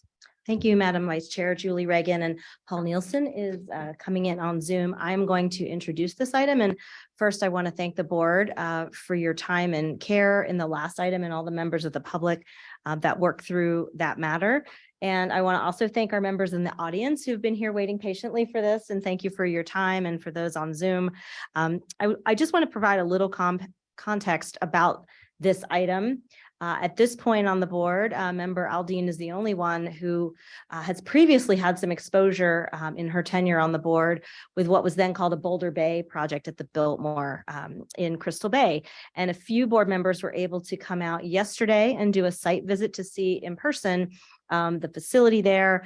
The governing board approved a project in 2011 for the Boulder Bay project. And we are now considering a plan revision, and we thought because it's of such great interest to the community and of such significant in our area that's targeted for revitalization, we wanted to give you this informational briefing, and no action will be taken today. We'll be bringing that back to you for board action going forward. But as a person who worked through those issues many years ago myself in my tenure at TRPA, I want to provide a little context around what we just wrestled through with the compact's direction of achieving and maintaining thresholds, but doing so with orderly growth and development. And that's a tall order. And this is an area that we've long targeted for revitalization. One of our planners, John Hitchcock, who now works at the city of South Lake Tahoe, worked on a community plan for streetscape improvements in Crystal Bay decades ago. And we're still working through many issues, and there is an updated project for your consideration coming forward. So with that, I thank you for your stamina. Everyone can stretch a little in place, move around. This is the last chunky item of the day, and I will turn it over to Paul Nielsen, who has a staff report, and then we'll hear from the project applicant as well. Yeah, thank you, Julie. Good afternoon, Madam Vice Chair, members of the board. My name is Paul Nielsen. I'm the Special Projects Manager at TRPA. Apologize for not being able to be there today in person, but my little one brought home a bug from school, which I have been enjoying the last number of days. As Julie said, this item involves an informational item for the Waldorf Astoria project. It's a plan revision, as she said, to a previously approved project, and the staff summary can be found on page 465 of your packet. We do anticipate coming back for action probably in February or March. That is to be determined. Next slide, please. No, previous slide. Thank you. Before I get started, I want to focus on a few terms you'll hear during the presentation. The first term is Boulder Bay, which is the project that was approved by the governing board in 2011. The second term is Waldorf Astoria that you will hear, which is the proposed revised project that will be the primary focus of the presentation. So again, Boulder Bay equals the previously approved project. And when you hear Waldorf Astoria, think proposed revised project. Next slide. Next slide.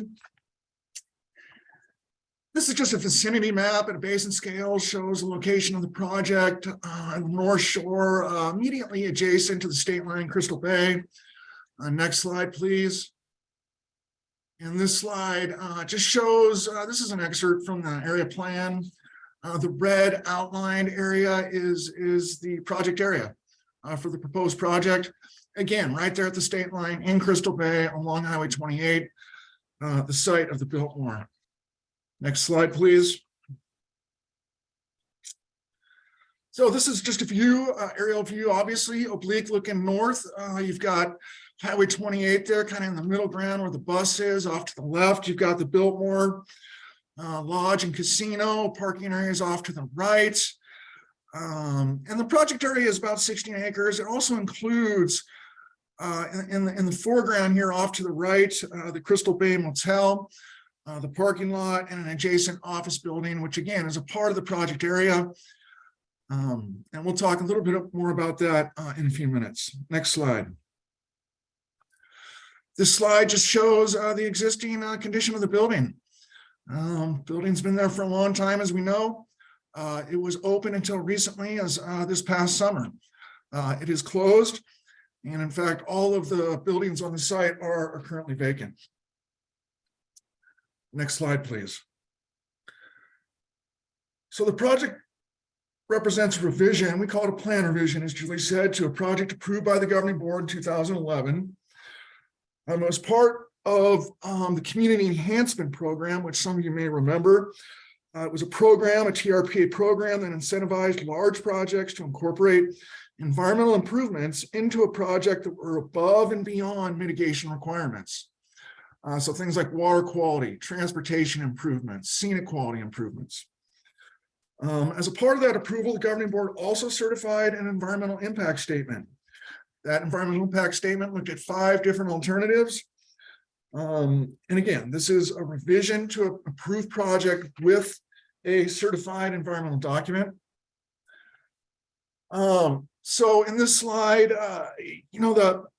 it's been quite some time since it was approved, 2011, but there have been some construction activities. Specifically, there was a water quality basin constructed in 2014 that takes runoff from the NDOT roadways, some local roadways, treats it across the road near the Calneva, and also has helped to attenuate flooding downstream in the speedboat area. And so that was a critical portion of the project to help address water quality and flooding. There was a public park built on site. And really the first phase of the major construction were the 18 condominium units that were constructed. It's known as Granite Place. You see it as you drive along Highway 28. I'll show you a picture here in a second. And then the last element was that there was, as a part of the community enhancement beautification project in North State Line along Highway 28, there were some power lines placed underground, and there was about a $600,000 contribution made to that effort by the project proponents. And because of these construction elements, because the project has been pursued, albeit slowly, these elements represent diligent pursuit of the project, and therefore the project permit remains valid. Next slide, please. So this is a picture I took this summer out on site. This is some work that's being done to construct an interior connector roadway. Only a portion of it was constructed so we could button up the site and make sure it was stable for the winter. And then off to the right, that building there contains the 18 units, the condominiums, Granite Place, which fronts Highway 28. Next slide, please. So the Boulder Bay project includes tourist accommodation units, residential. This is truly a vertical mixed-use project. This is something that has been envisioned by the agency's regional plan and area plans and going back to the community plans for some time. So you've got commercial floor area, you've got gaming, which was significantly reduced from the existing casino size. You've got some affordable employee housing that the developer brought to the table. And you've got some nice public gathering spaces, a pedestrian village. I sometimes equate the approved project and also the proposed project you'll hear about in a minute to a miniature heavenly village. You can imagine a place where I like to take folks when they come to town where there's a little bit of a sense of place for South Lake Tahoe now. There's a little village core. There's commercial amenities available to local residents, the visitors, but there's also hotel rooms and public gathering spaces. Next slide, please. So the project, as I mentioned, also delivered water quality, scenic improvements, reductions in vehicle miles traveled. So a fairly significant reduction in vehicle miles traveled over the existing condition. And also transportation improvements such as shuttles to local beaches. Next slide, please. This slide just shows a rendering of what was envisioned for the approved project. Again, vertical mixed use, commercial, residential, tourist, gathering spaces. And you'll see how the next project evolution is embracing this concept and expanding on it, so that it is not just a developer, proposing to build hotel rooms that are for people visiting. It's also, as you'll hear, creating a place for locals as well. And so with that, I will turn it over to Tom Jacobson, who is with EKN Development, the applicant, who will describe the Waldorf Astoria project, and then I'll just wrap it up at the end with one slide, then we'll open it up to questions. Thank you, Paul, Madam Chair, Vice Chair, and Board for the opportunity to be here as an applicant for the Waldorf Astoria project. I represent EKN Development. My name is Tom Jacobson, and I am the project manager for this great project.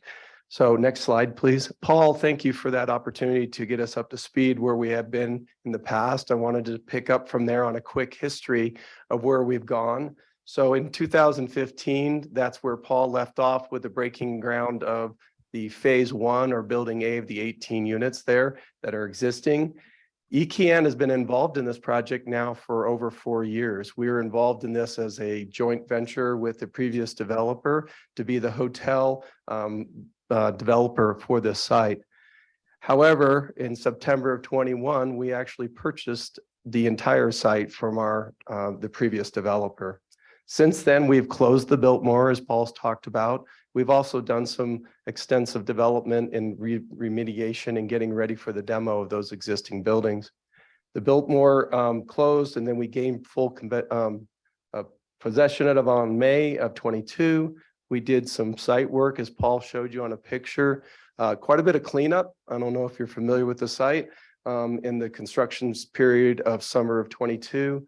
And we also have put together a plan that we refer to as the plan revision. We call it the Waldorf Astoria, that we've submitted to TRPA with staff in October of 22. Next slide, please. The benefits of the plan revisions, I'm going to summarize them quickly for you, and we can go into detail, obviously, in the future when we're in front of the board in the near future. The first is that there's a substantial decrease in units of 47%. There's also a conversion of an internal road to make it a pedestrian area and also friendly to those who want to be part of the village or the village resort core, excuse me. We also increased access to food and beverage and also pedestrian-friendly retail for the community and its guests. And this was mostly done by the creation of what we refer to as the Grove. And we'll show you a picture that what kind of describes that. We also changed and improved the experience for arrival, and I'll point that out on a rendering and a site plan for you. And also we were able to do all the stormwater treatment and infiltration now on site, which is a change from the previous plan, which is a substantial improvement for the environment. Next slide, please. So in summary, the project is less. And what are we doing with less? We're taking that and we're converting that into more amenity space and more offering to the community and also to its guests. Next slide. I'm going to run through some real quick slides for some comparisons. Majority of the things that our key performance indicators are staying the same. So housing on-site and off-site are staying the same. Next slide. Total coverages and all the categories that you'll see there are staying the same. Next slide. Heights of the buildings as outlined, all are staying the same. Next slide. So transportation is also something that's staying the same, except we're going to probably increase that a little bit. And we'll get into a little bit more of those details as we come and present. We are required, conditioned to have bus stops and transit as part of that. We have relocated that based off of some advice from the TART and others that are part of the transient area. We also have ski and bus shuttles. We're working to have destinations for the guests that it'll have a dedicated beach and a dedicated ski opportunity. We are conditioned also to have and continue to have ski or employee shuttles. However, on working on bikes and paths and height improvements, I want to talk a little bit more about that when we get to the site plan, but we're going to incorporate all those and much, much more. Next slide. So what you're looking at here on the left is the previously approved Boulder Bay site plan, and the one on the right is the Waldorf Astoria site plan, as we refer to it. As you can see, there's a lot of similarities. They look very similar. They're the same number of buildings. The footprints, heights, and shapes of the buildings are substantially in the same conformance. However, the slight changes that maybe seem to the eye are substantial in the guest and also for the community. Let me point out a couple of them. The first one I'd like to point out, if you notice on building C, I hope you can read that. I apologize if you can. It's the building that's on to the far right. Right there is where the entrance for the resort was going to be. So if you were going to be a guest of this resort, you would pull up to that porte cochere. That porte cochere has been in our plan revised and brought to an elevated area, which is on the next map, which is between building D, B, and D. I'm sorry, I don't have a pointer, so I can't point it. But that is now on the same elevation as the Lakeview, or excuse me, the State Line and Lakeview connector, which then allows now the guests that are coming here to Lake Tahoe an experience of elevated views of not only over the Grove area that we're going to talk about, but also more importantly, the Great Lake that we're here for, and also the mountains and the trees. And it also brings an opportunity for those that are also community members to come here and also arrive and bring their friends and also experience those views in this hotel lobby. It also improves the safety quite a bit by taking the stacking, as you can imagine. If 6 cars showed up to check in at one time, there is a possibility of that being backed up into SR 28. By bringing it up into the resort area, we'll be able to control that more readily and have a better safety. Another change that I'd like to point out that we'll go into a little bit more detail is that roadway that you see, the separation of the buildings that are along SR 28. Those are lower level buildings. Those are actually 2 stories now. That was a part of the conditions actually of phase 1, was to lower those from 3 to 2. So now those are 2 stories. However, they were separated in the previous plan by a vehicle road. So that section between those 2 buildings on SR 28 and all the buildings in the remaining were actually separated by a vehicle driven road. We've changed that now from a vehicle to a pedestrian-only road, which now allows us to create more space and also a more safe environment for people to be. Can we go to the next slide? So this is now making it a little bit bigger on our plan, and I wanted to talk about what did we do with that space. So what we did is, if you notice, there's now a little bit of more of a heart in the middle of the village. We refer to that as a grove. That's anchored by some old growth trees that we have identified and have developed a plan to maintain them, thus the grove.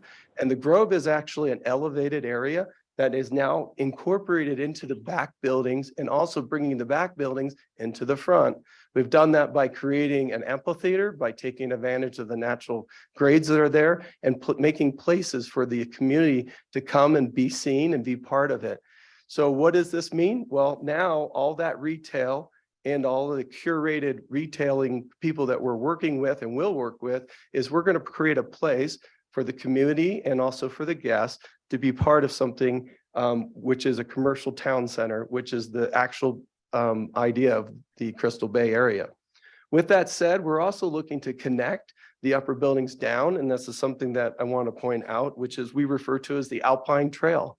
One of the reasons that we're all here, we talked about trails a lot today, is to get out and enjoy. And so we're going to mimic some of the ideas of trail hiking, and you'll start from either up at the upper elevation, where's the arrival. So if you're a member of the community up on the upper side, you can come to that on the sidewalks that are going to be provided on our new improved roads.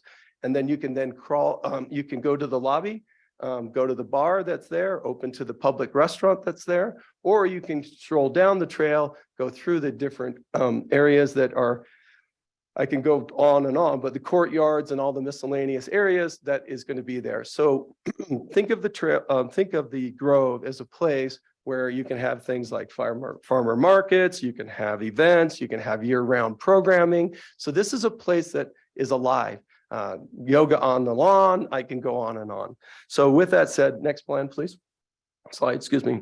This plan is I'm going to start showing you some pictures because they're always helpful. This is on the elevation of the top of the hotel on building B in the back. So you're now on the very back of the project looking out over the Grove area. You can see the large growth trees there. I also put this in here because I wanted you to see what the lobby looks like. So that's the hotel lobby. So instead of entering now on the elevation of 28, you're now entering the hotel and experience on the elevation where you can see all the expanse of why you're in Lake Tahoe. So this is for the guests, and this is also for our community, because this hotel is going to be welcoming people here. It has an open bar, it has an open restaurants, and also the trail system. Now, if I could point it out if I had a pointer, but literally you have the ability to walk down and incorporate into the lower levels. Next slide, please. This is another rendering of now what will you experience if you're coming from Kings Beach, heading from California north. This is an experience that you'll see on your left. That's a viewpoint for the project as well. Next slide. This is a slide now looking from the lakeside or hovering over SR 28. You're now looking into the project. This will help you understand when I said about the public spaces, the locations. If you can make out, you can see the amphitheater as it goes up naturally into the grade. So the idea is you'll use the Alpine Trail to go up through the elevations to get up to the peak, so to speak, which is the lobby, all mimicking of the mountains, and we can go into a whole bunch more. And that is really sort of the part that I want to go. Next slide. So we've been involved in this project for 4 years, but we became very active in it once we purchased the whole thing. We've had multiple meetings with community members, and we've listened. Next slide. We've also reached out and had a lot of collaboration with lots of the agencies that are here, and listen to what would make this project a better thing. And we found that all these things that I'm offering up in our project revision actually come from our listening to the community and also to the agencies that are here. Next slide. So quickly on a timeline, I know I'm going fast and I'm sorry, but this is where we're at today. We would like to continue our demolition of the buildings here this spring. In 23, we will continue our site work that we started last year. In 23, we'll start our grading and also the road constructions that are required, all of the horizontals of the project. And then in May of 24, the grading season in 24, we hope to begin all of our construction associated with vertical. And that would get us a completion date of all of the project, one phase, in May, late of 27. Next slide. So when we thought through of how do we revise this plan to be better, so we bought somebody else's approved plan, and then we took the time to go back and listen and learn from those who knew it best. And that is the community and the agencies that have been here for a long time. We're an active developer. We want to be here and we will be here for a very long time. We looked at and we found that we can increase the environmental, community, and guest environment or the guest experience while doing all three. They're win-win-wins. And we believe, believes that this is a catalyst that can start the revitalization that Crystal Bay so needs. Thank you. Yeah, thank you, Tom. Madam Chair, almost done here. I just have some concluding remarks, which includes thanking Tom and his team for being good listeners, because when we first met with them and they reached out to us early, which we appreciate, they were discussing a project which was not the project that Tom just described. The initial iteration of a revised project on the site was something we had concerns about. The size, the scale was not in keeping with the community, and more importantly, it wasn't in keeping with the original permit and the environmental document. I spoke earlier about an environmental impact statement that was prepared for that original project. And so it was critical when we sat down with the team early on that we made it clear that any revisions needed to be consistent with those original approvals and the environmental document. And so over time, a little back and forth, Tom and his team really responded to that request and developed the project that he just described. A couple, just two more points I want to make is in order to make that conclusion, and we still have some work to do. We're not done, which is why we're not requesting action today. But we had to do some work to make sure that what is proposed is consistent with that original approval and environmental document. So, for example, from a scenic standpoint, the original project was required to result in a threshold improvement to the scenic quality ratings for the roadway along Highway 28. And so a couple months ago on a very cold day, we performed an exercise, a balloon exercise using drones. We simulated the height of the buildings to ensure that the simulations that were prepared for the project were accurate. And so we viewed the balloons and the drones from various locations around the site. And then we also went out on a boat on Lake Tahoe, and we observed the balloons. And this is a big balloon. This isn't just a little party balloon. This is a 4-foot diameter giant red balloon, which was visible from the lake, but it was not visible at the two required evaluation points, which is 300 feet offshore, and then a 1/4 mile offshore. You will not see the buildings. A little bit further out, a lot further out, almost a mile out, you would see the top of the buildings, but it certainly would not project above the canopy and would not detract from scenic quality, which were the conclusions of the original EIS. And so that was a comparative analysis we did just to make sure it was consistent. The last point I'll touch on is water quality. The site obviously is in need of BMPs. Part of the community enhancement program and the original approval required, as I said, environmental improvements above and beyond what were required for mitigation. And so from a water quality standpoint, the original project proposed not just treating the 20-year 1-hour storm, which you hear a lot about, but the 50-year 1 hour. And actually capturing much more of that on site. The original project did not include, to the degree that we're seeing now, the level of treatment and storage capacity and design, quite frankly. And so we went out on the site with the engineers to talk about the new evolution of the stormwater plan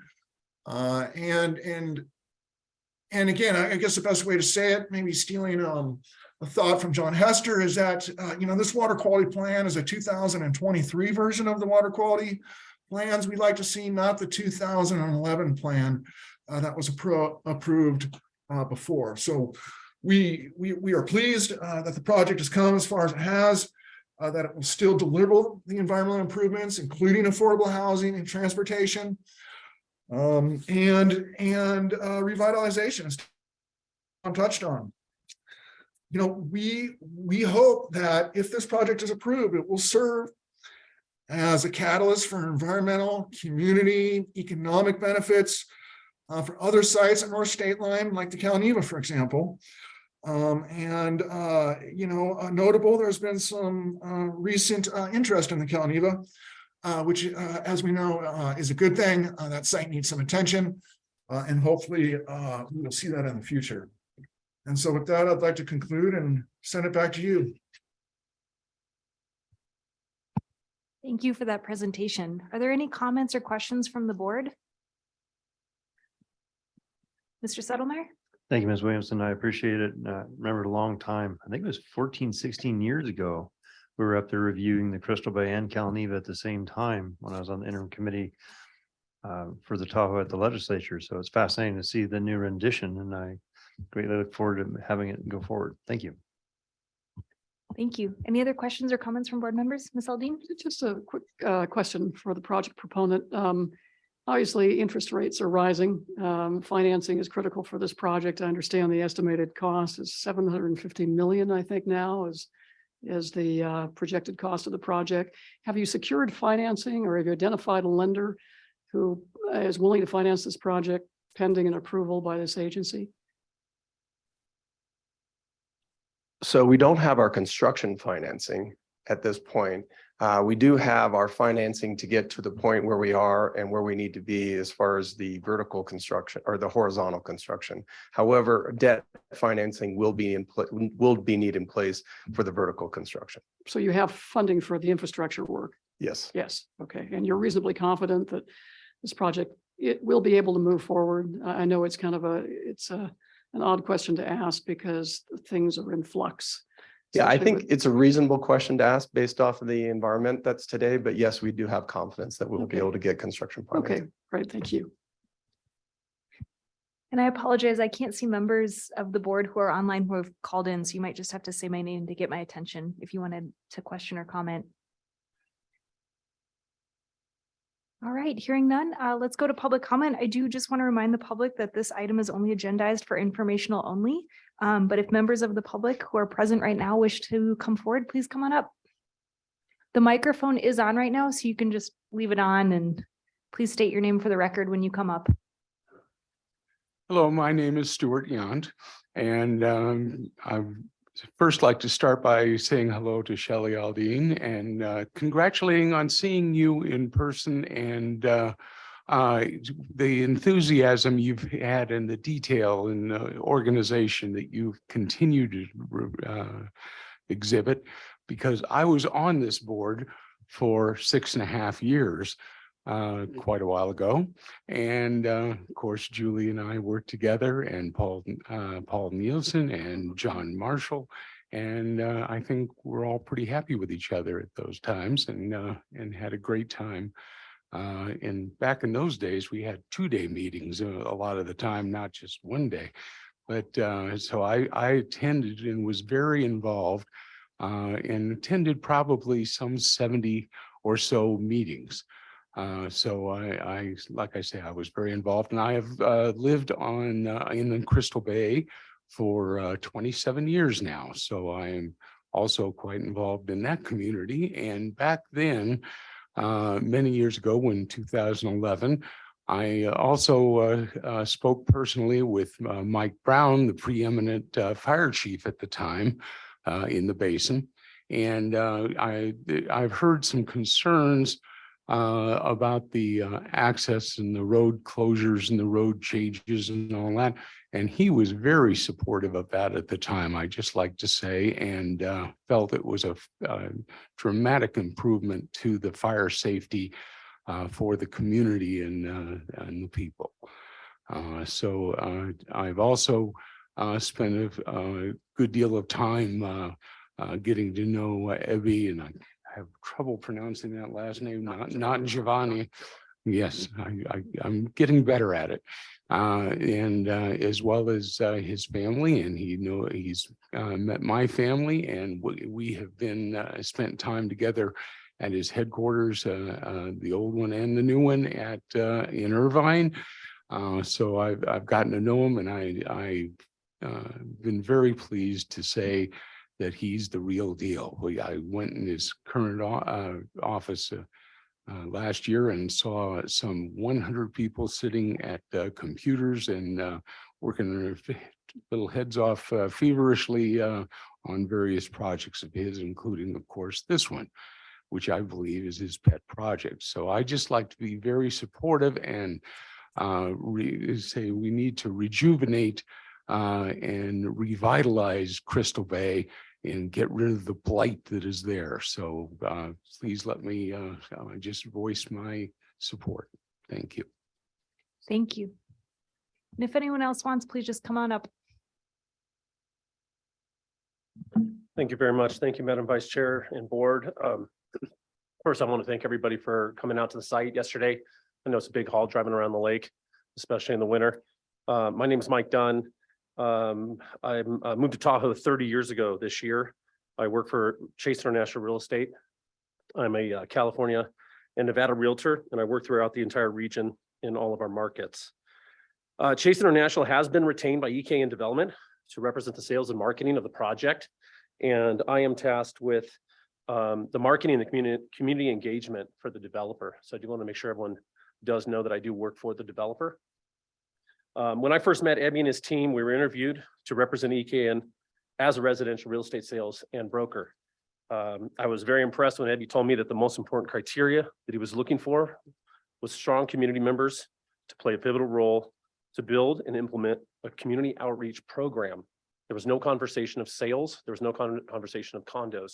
It was about an outreach program, and that was a year ago. This was actually a very true and unusual breath of fresh air, because usually it goes straight to sales. Our relationship was immediately solidified because I built my career building and expanding relationships with a large focus on the community and the environment. I chose to live to Lake Tahoe, move to Lake Tahoe, and live in Lake Tahoe because of what Tahoe offers, what I get to explore during all the seasons, the fact that we are not a Vail, a Whistler, or a mega resort community. And I'm a resident of Douglas County, mostly for, and I have been for 30 years, because of its slow growth initiatives and its local government to reduce the impact on our community. We, our core values aligned. We tasked with reaching out to the public. We have met with well over 1,000 people. We have hosted over 30 public community meetings. We have, from day one, created a website to inform the community and posted things on social media notifying business owners. We've met with business owners, agencies, EMS services, couples for coffee, locals in their homes, business owners at their places of business. We've presented at the Washoe Cab meeting and attended other major events and local charities. We met with HOAs, had town halls, and we've had a great event just January 11th in Incline Bowl. The response I do have from the community is overwhelming, and the personal attention that EKN has given has been well received by the community. What's challenging and frustrating for me is that there's a very small misguided group in the community that has been and continues to distribute malicious misinformation to the local community members at a great disservice that costs us time, that costs us money.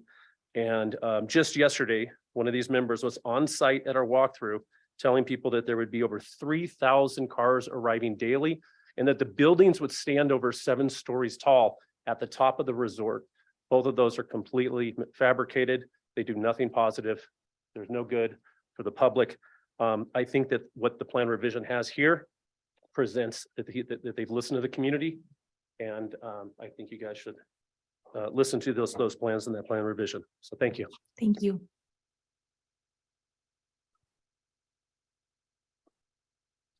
Good afternoon. My name is Jim Kelly, and my family owns the Tahoe Nugget, which is located across the street from the Biltmore. I'm also a full-time resident of Crystal Bay. My home is located behind the Crystal Bay Club, so I'm near the project area. And my father opened the Tahoe Nugget in 1962, and my brother and I took it over in 93 after he passed away. And I've been in Crystal Bay my entire life and have witnessed its long, slow decline. A lot of properties that were there when I was young, the North Shore Club, Val Tavern, Calvada Lodge, Monte Carlo, those are all gone.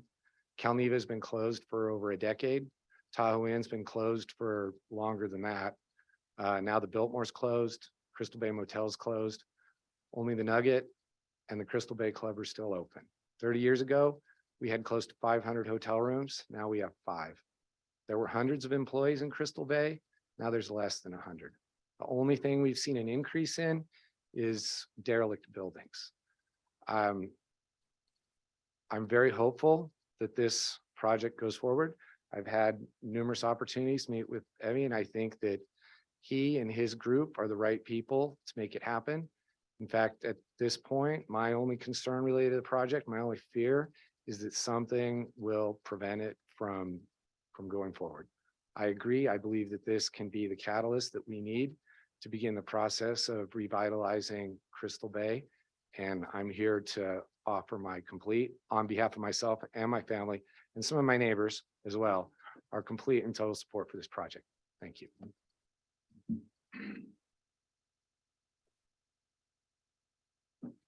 Madam Vice Chair, members of the committee, Corey Sulfrino representing the Washoe County Sheriff's Office. My team and I, Captain Blaine Beard, the new commander of Incline Village, Sergeant Joe Colacurcio, my admin sergeant, are here today to show our support for this project for a host of reasons, but most notably, I wanted to highlight what the project managers have done over the course of the last year. As the former commander of Incline Village, I had the pleasure of working with them in several capacities, always with positive interactions and information sharing. From community events and meetings to critical stakeholder discussions and advice, they have integrated themselves into our community.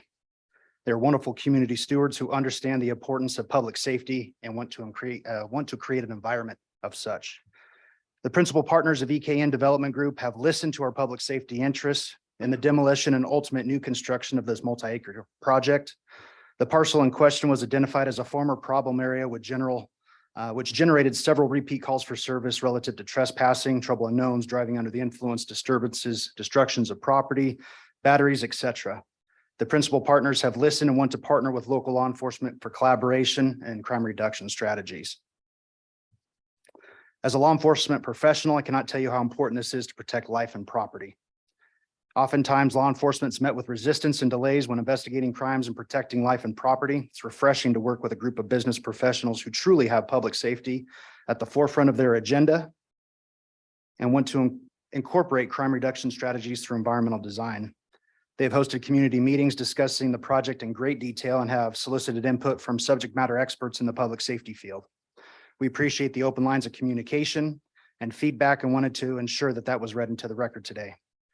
As this property remains vacant, even with routine patrols and on-site security, it has become a local breeding ground for broken windows theory, a safe haven for juveniles and adults, acts of crime and delinquency.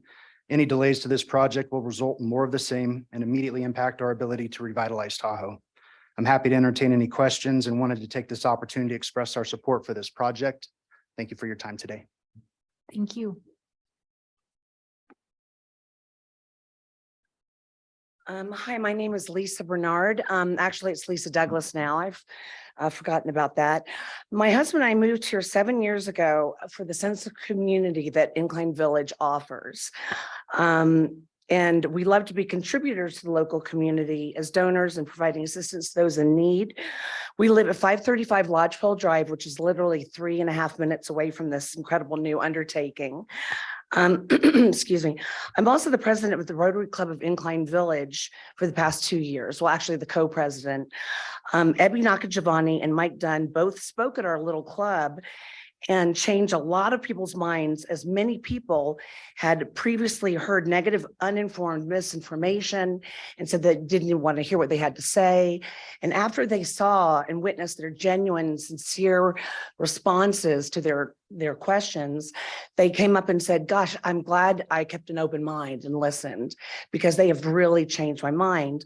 Because they're genuine, sincere, and some people say they're very credible, and they've impressed many Rotarians with their honesty.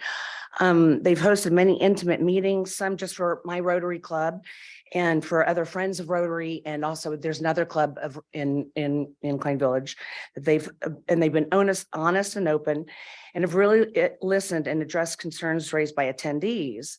And of course, the Waldorf Astoria is an incredible brand partnership to have. My husband has an office space at State Line, 10 State Line Road. And this area is in such a state of disrepair, an absolute eyesore. And like Corey was saying, that it attracts the wrong elements of people. His office has been broken into 3 times, computers stolen, beautiful artifacts that were his. Anything that wasn't nailed down has been stolen, and because, you know, there's the wrong elements, like I said. We not only want, but need a beautiful, stunning entry corridor to our incredible village in Nevada. And this project is promising to match our elegant, brilliant, dazzling vision that match our Lake Tahoe views. So I'm very in support. So thank you for listening. I appreciate it. Thank you.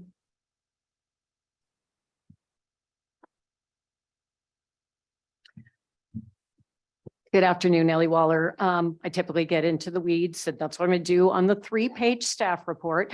Thank you for the opportunity for the informational. We'll be back again. I had a few questions. Of course, I'll bring up CEP 2008. I was there. No project has actually gone through that process with all those entitlements. This one will finally get maybe a CEP blessing. We tried with Domus, didn't have all the elements required. Didn't need to bring that up, but the CEP didn't produce anything. I have a question on page 466. This is new to me. It says 14 on-site affordable employee housing units, 14 2-bedrooms, 10 infill, 38 deed restricted housing bedrooms. It doesn't say units. Mr. Jacobson said beds. Are we talking beds? Are we talking units? It's just a clarification point for what the requirement is. Also, I would like to, because we've had calculations in VMT on latitude 39 be questioned. Yes, there's lots of less units, but there's a 6,000 square foot penthouse. There's several 3,000 square foot penthouses. Some of that VMT will come back. I'm not saying all of it will. I'd just like to see some of those calculations come in correctly. Back to the workforce housing, one of the purchases was in Tahoe Vista where I used to live, might be for affordable. Will the applicant be providing public transit to the site? Again, we talked about commuting to sites that we don't always count the employees as well. I would also like to ask if those scenic simulations that Paul Nielsen talked about are available to the public. Oh, I still got a little time there. I really don't need to go on about any more of the project. We do need revitalization there. I don't know that the public should be criticized for their input. Not all of us do that. And I try to be respectful and factual and provide meaningful comments. Thank you. Thank you.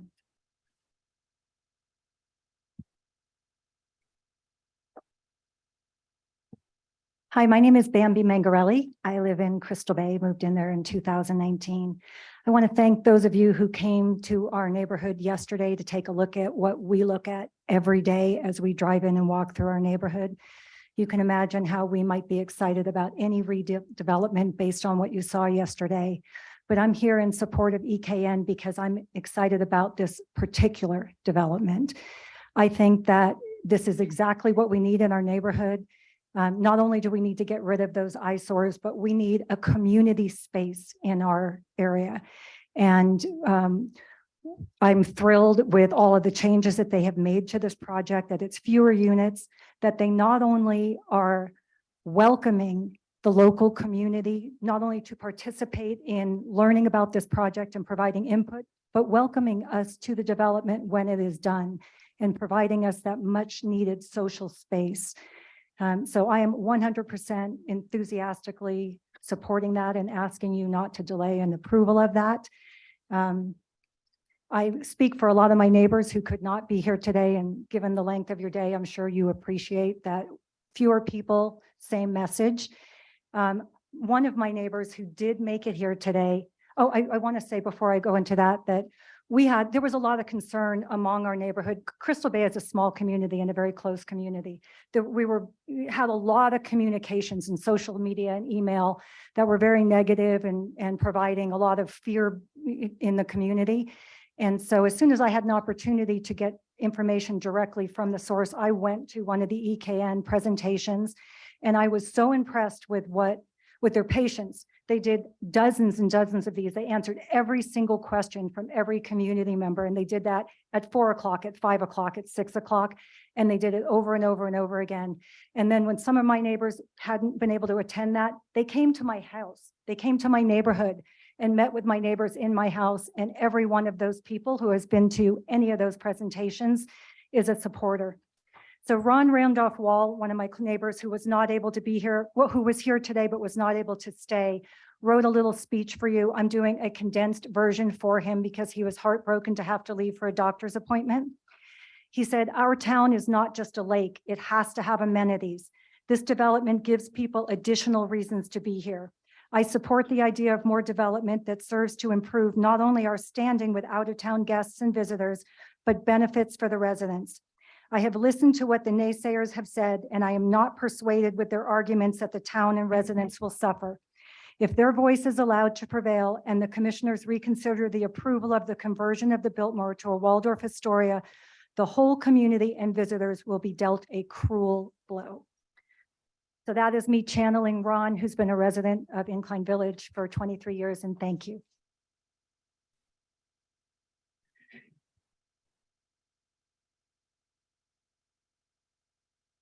Madam Chair and the board, my name is Rosie Weber. I am a community member of Crystal Bay for 30 years, and I'm also the owner of the Sanctuary Tahoe, which is a spa and wellness center directly across the street from this project. And I am here to please give accolades to EBI and EKN Development for reaching out to the community and the business owners in the way that they have done. They have personally met with me and have taken the time to be concerned about my business, which can be directly affected by this project. They are more than willing to work with me and have shown me their genuine interest in the community and the betterment of our community. And I also have to admit that the original project, I was a naysayer of that original project. I am an absolute fan of Mr. Nakjivani and his team and what they have done to redevelop this beautiful site that they have redeveloped. And I am here in support of them, and I hope that you do not delay the approval of this project. And thank you for your time. Thank you.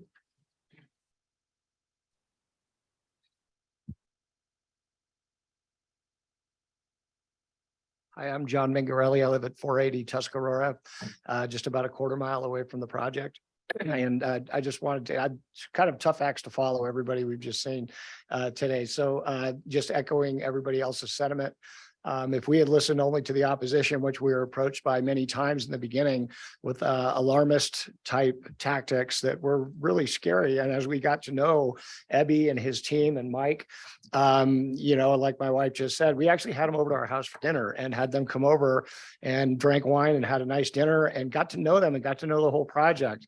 And everything that we were told from the other side, the opposition, was 150% actually false. A lot of it was fabricated. A lot of stuff was not factually based at all. So expressing my full support. Thank you to the law enforcement community for being here and for their support. I know the fire department was out there in support yesterday. And, you know, please, as everybody has said, you know, please get this through as fast as we can. Thank you. Thank you. Anyone else in person? Good afternoon, Madam Chair, members of the board.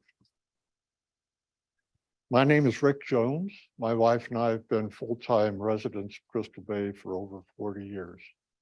We've witnessed lots of changes, including the gradual deterioration of the commercial corridor of the North State Line area. The Tahoe Mariner, the Calneva, the Tahoe Biltmore have all had promises of redevelopment go unfulfilled.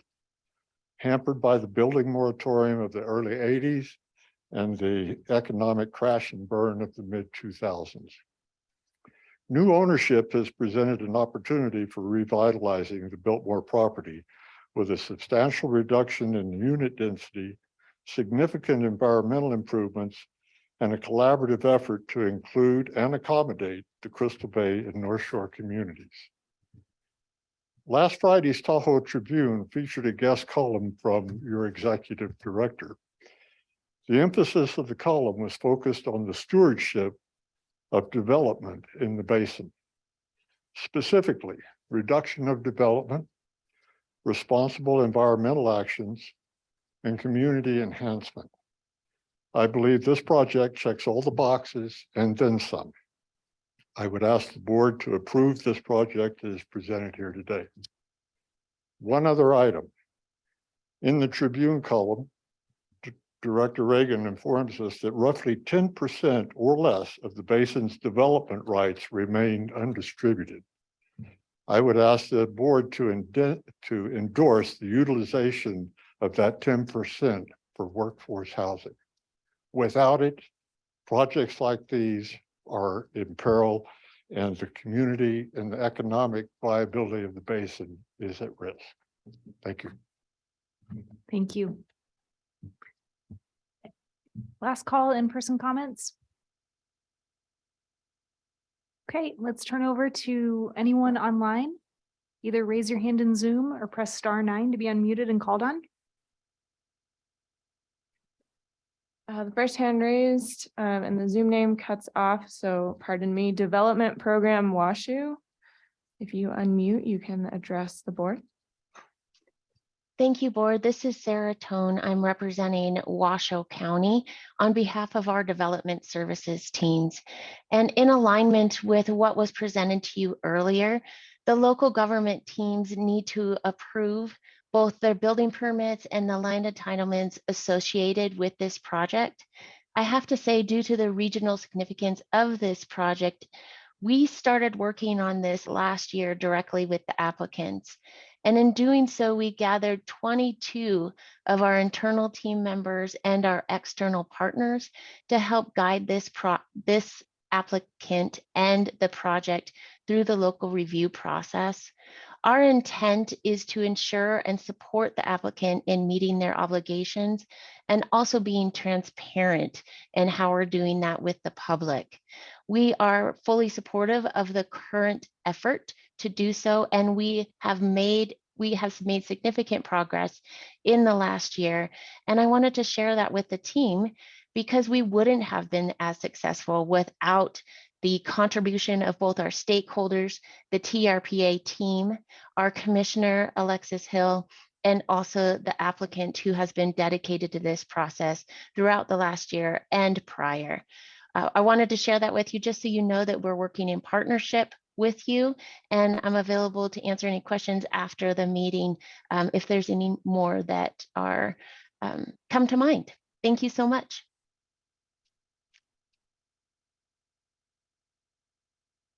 Next hand raised is Scott Tisch.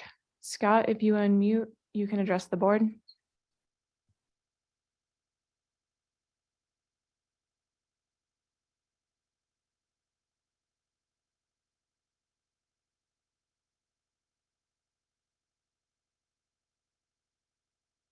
Scott, I see you are unmuted. I don't see your microphone picking up.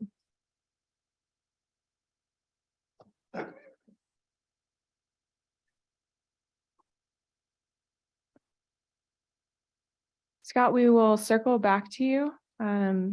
Please check your audio settings in Zoom. Next hand is Reza Tavana. Reza, if you unmute, you can address the board.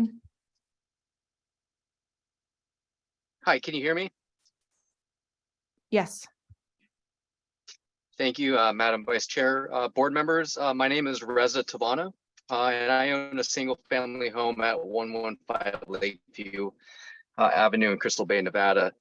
My property actually is situated directly across from Building B, as shown on the proposed revised project site plan. With that said, and since there's no actionable items taking place today, I'll keep my comments short and brief and state that I fully support this proposed project, the Waldorf Astoria project. As presented, I believe it will tremendously help revitalize the area, and it is exactly what we need here in the North Shore. I'm looking forward to seeing this revision officially approved in the coming weeks. Thank you.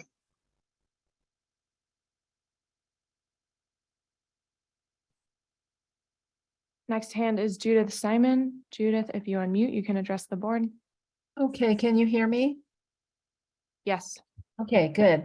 I'm Judith Simon. I'm a resident of Crystal Bay, and I have, it's not that I'm not supportive of the plan, but I would like the board to really get a handle on how the construction on Highway 28 is going to affect the progress of the project.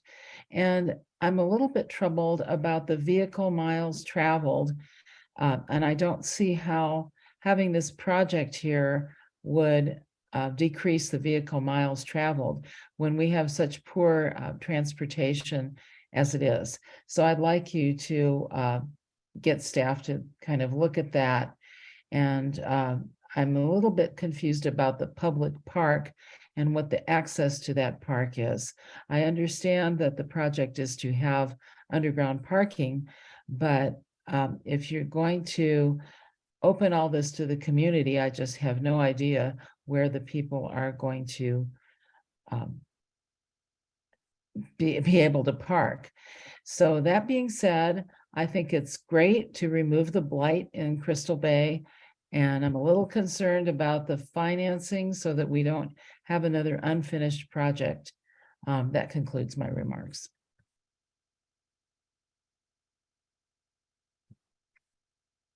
Ann Nichols, if you unmute, you can address the board. Yeah, hi, Ann Nichols, 52-year resident of the area. I just wanted to, Settlemyer might remember, but I've been trying to save the fourth exit out of our community from this proposal for years. And we've had to do it 5 times. We still have it. It was recently they tried to call it emergency access only. So we've been working diligently for that. And, it's been a challenge, but I think it's good. The project's smaller. I'm noticing on this latest, site plan that there's a lot more sidewalks.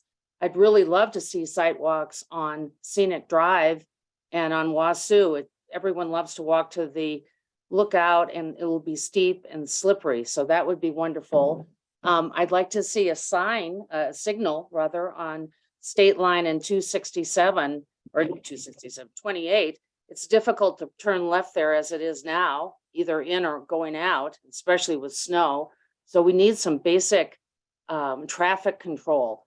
The shadow study from 2008 that was done for the original project shows a real shadow up there on where the new entrance to the resort's going to be, up there on Lakeview, where the new, continuation of Lakeview will be. So I'd really like that looked at. I mean, maybe it's going to need to be a little, heated or something, because it's going to be slippery up there and shadowed by the building B, I believe, and C. So we haven't seen the basic traffic study yet. We just, like Shelley, that's a great question. We're just very worried about getting a hole in the ground like South Shore. We'd love to see noticing from TRPA to the residents within a certain distance, because I know we're not on the California side getting any noticing. And then we haven't been able to get basic information about how much population the site will have. The previous approval, it was 2448 people. So including employees, how many people will be on site? That would be great to know. And I just want to say that, this is a lot of work. Describing critics of large-scale Tahoe projects as misinformed is no more than disinformation. Much citizen effort goes into trying to understand this stuff. It takes a lot of time. So trying to silence dissenting views or muzzling residents who have legitimate questions is harmful. The process for public debate is already too narrow a space. Using the misinformation label on dissenting views is nothing more than a lazy slap on concerned citizens. Thank you.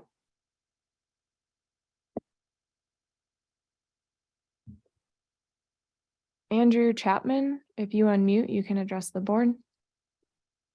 Great, thank you. Can you hear me? Yes. Great, thank you very much, Madam Chair. My name is Andy Chapman. I am the president and CEO of Travel North Tahoe, Nevada, formerly the Incline Village Crystal Bay Visitor Bureau.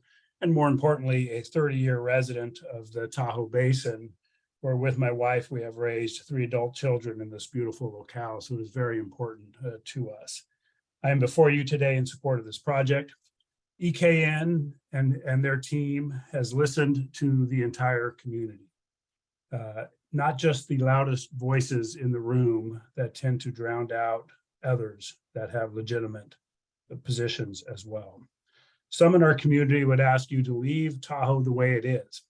That thinking will continue to only degrade our environment, and there is truly an environmental cost to doing nothing. This project will significantly improve an already disturbed landscape and will have significant benefit for the region's triple bottom line: social, environmental, and economic.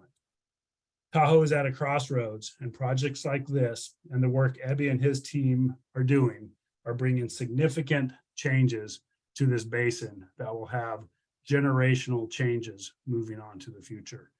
I appreciate your time and to take on this item, and I look forward to seeing this project move forward. Thank you.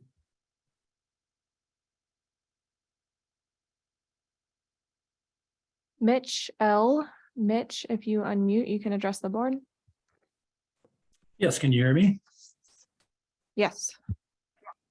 Okay, great. Good afternoon. My name is Mitch Lagarza, and I was hoping to be there in person, but life got in the way a little bit. So thank you for allowing my Zoom comments, which are going to be in support of EKN's proposal. My wife, Debbie, and I have been full-time residents of Crystal Bay for over 30 years now.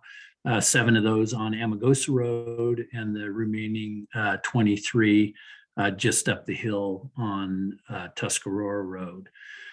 We've had great memories of the Tahoe Biltmore, especially in the early days. However, for almost a decade, we've been looking forward to an appropriate replacement plan for the decaying property. While we passively supported the Boulder Bay project, we were frankly not that excited by it. The high unit density and lack of creative community spaces and amenity designs, while better certainly than a rotting Biltmore, just felt a little lacking to my wife and I. However, in our opinion, EKN's new plan addresses those shortcomings. We had a chance to sit down with Ebby as well, and we're really impressed by his commitment and his calm approach to what he was undertaking here. And we just were impressed by him. And so, we're also really happy to see him concentrate on getting more of the, community involved in coming to the property. And we think that's a great thing. So again, we've been here for a long time. It's time that we do something here. Clearly driving by, I drive these roads up and down many, many times and past the Biltmore, and good needs to happen. And really, we were very impressed with this plan as soon as we laid eyes on it. And so we just would like to really support the project and hope that the board approves the proposal. Thank you.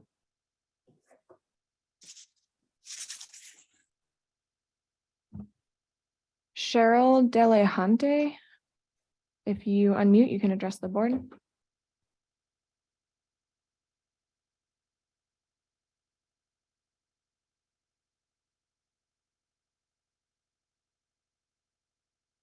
Cheryl Delahunty. Hello, can you hear me now? Yes. Oh, thank you so much, Madam Chair. My name is Cheryl Delahanty. I reside at 501 Lakeshore Boulevard. I'm actually in the Crystal Bay Cove, in the Cove turn there as you go up to Crystal Bay. Actually used to work at the Crystal Bay Club many decades ago before getting into real estate with Coldwell Banker Select for over 33 years now. My family and I have observed a lot of changes over the years, some good and not so good. And I've been following the Boulder Bay project since the inception. And I'm actually here and voicing my support of the revisions, which are significant, and I really enjoyed most recently when I attended the EKN meet and greet at Bull Incline. It actually gave a lot more insight into what is actually proposed. And also, I think the fact that they've changed and revised from the original plan submissions to the TRPA, showing less units and everything that they've already spoken to that I won't have to repeat. I do support that. I feel it'll be a huge benefit in helping bring the two communities of Crystal Bay and Incline Village together in a favorable way. And I also want to piggyback on to Mr. Rick Jones with his comment with regards to workforce housing. He's right on. I really would request that you would take a deeper look into that, or look for some grant funding to make it pencil out for developers so we can have workforce housing on top of our commercial space that is left empty and abandoned. And I thank you for your time.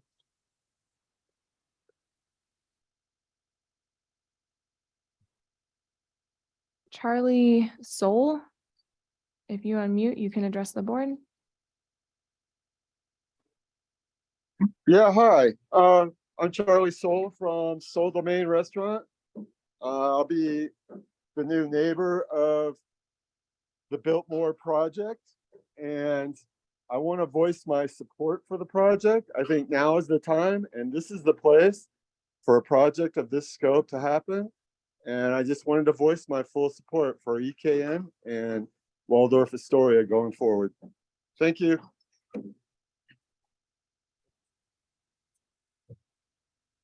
Uh-oh. I got you, Charlie. Ron Bolay, if you unmute, you can address the board. Yeah, hi.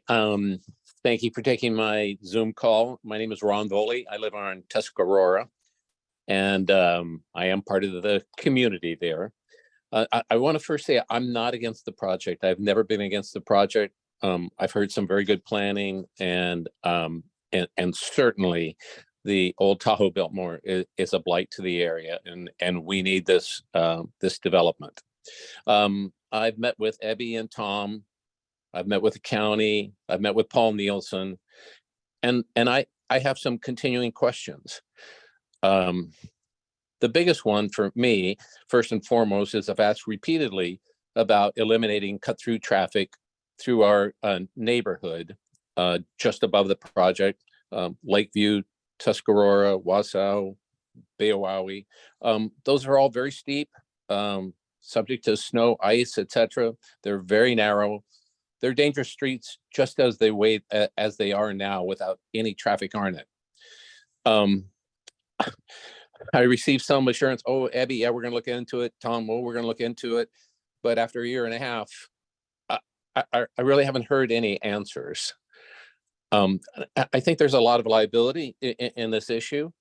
And since the developers moved the main entrance to the garage now on State Line, close to where Lakeview comes into State Line, that makes it even more important to plan this area. And I think there's an easy solution too. I think if the developer allowed right turn into the garage from State Line and left turns out, so that all the traffic goes back to the major intersection of State Line and Highway 28, that would prohibit cut through traffic in the neighborhood, and we'd be very, very happy with that. In closing, I think I've spent many years developing properties, and before I developed any property, we always looked to make sure that the street infrastructure would support the project and conduct traffic studies. And I've asked about those questions, and I've never heard anything about traffic counts. I'm concerned about how the intersection of State Line and Highway 28 is going to operate. We know there's already backup traffic on Highway 28 on weekends, people coming from Incline to get to Kings Beach to 267. And I'd just like to know how that intersection is going to work. So I would look forward to some more information. And again, in closing, I'm not against the project. I'd like to see the project work. like to be able to walk to the project and enjoy some of the amenities as well. So thank you for your time.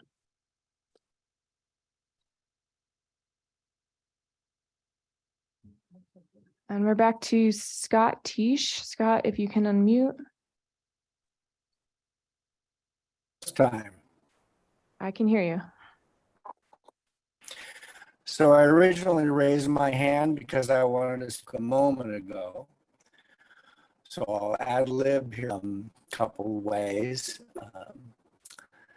Lived within a half a mile of this project. Been a realtor for 30 years. Yakety yak, blah, blah. I've never used wine and dines, you know?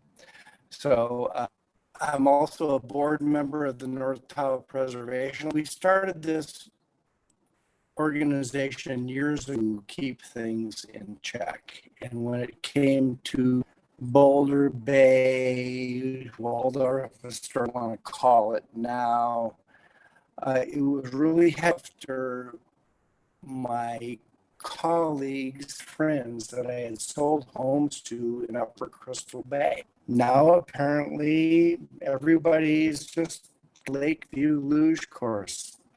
I don't know how else. We just tried our best to look out for things. Well, people, most of them don't live here. You know, I guess people are just enamored with the idea of redevelopment, with wanting this place. You know, I mean, go look at it. I got a minute and a half. I could say, you know, that people talk about the state of the property right now, about the broken windows, because that was all done with anyway. With Paul, I typically only use identified themselves before. I didn't realize that the team is now an advocate for projects. I thought that there was an unbiased third party. Maybe, you know, silly me, back in the day, Regional Protection Agency. I didn't realize it was actually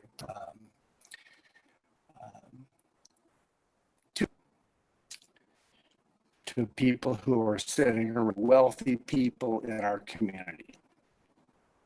If you had $750 million thrown up by Tom at the walkabout yesterday, Corey, the place that you would invest it was a casino there, was because it was 10 feet inside. You can gamble now on your phone. Of Crystal Bay there could be. I love the place. Redeveloped, but it's a little shaky. My final comment is, if it ... Thank you very much.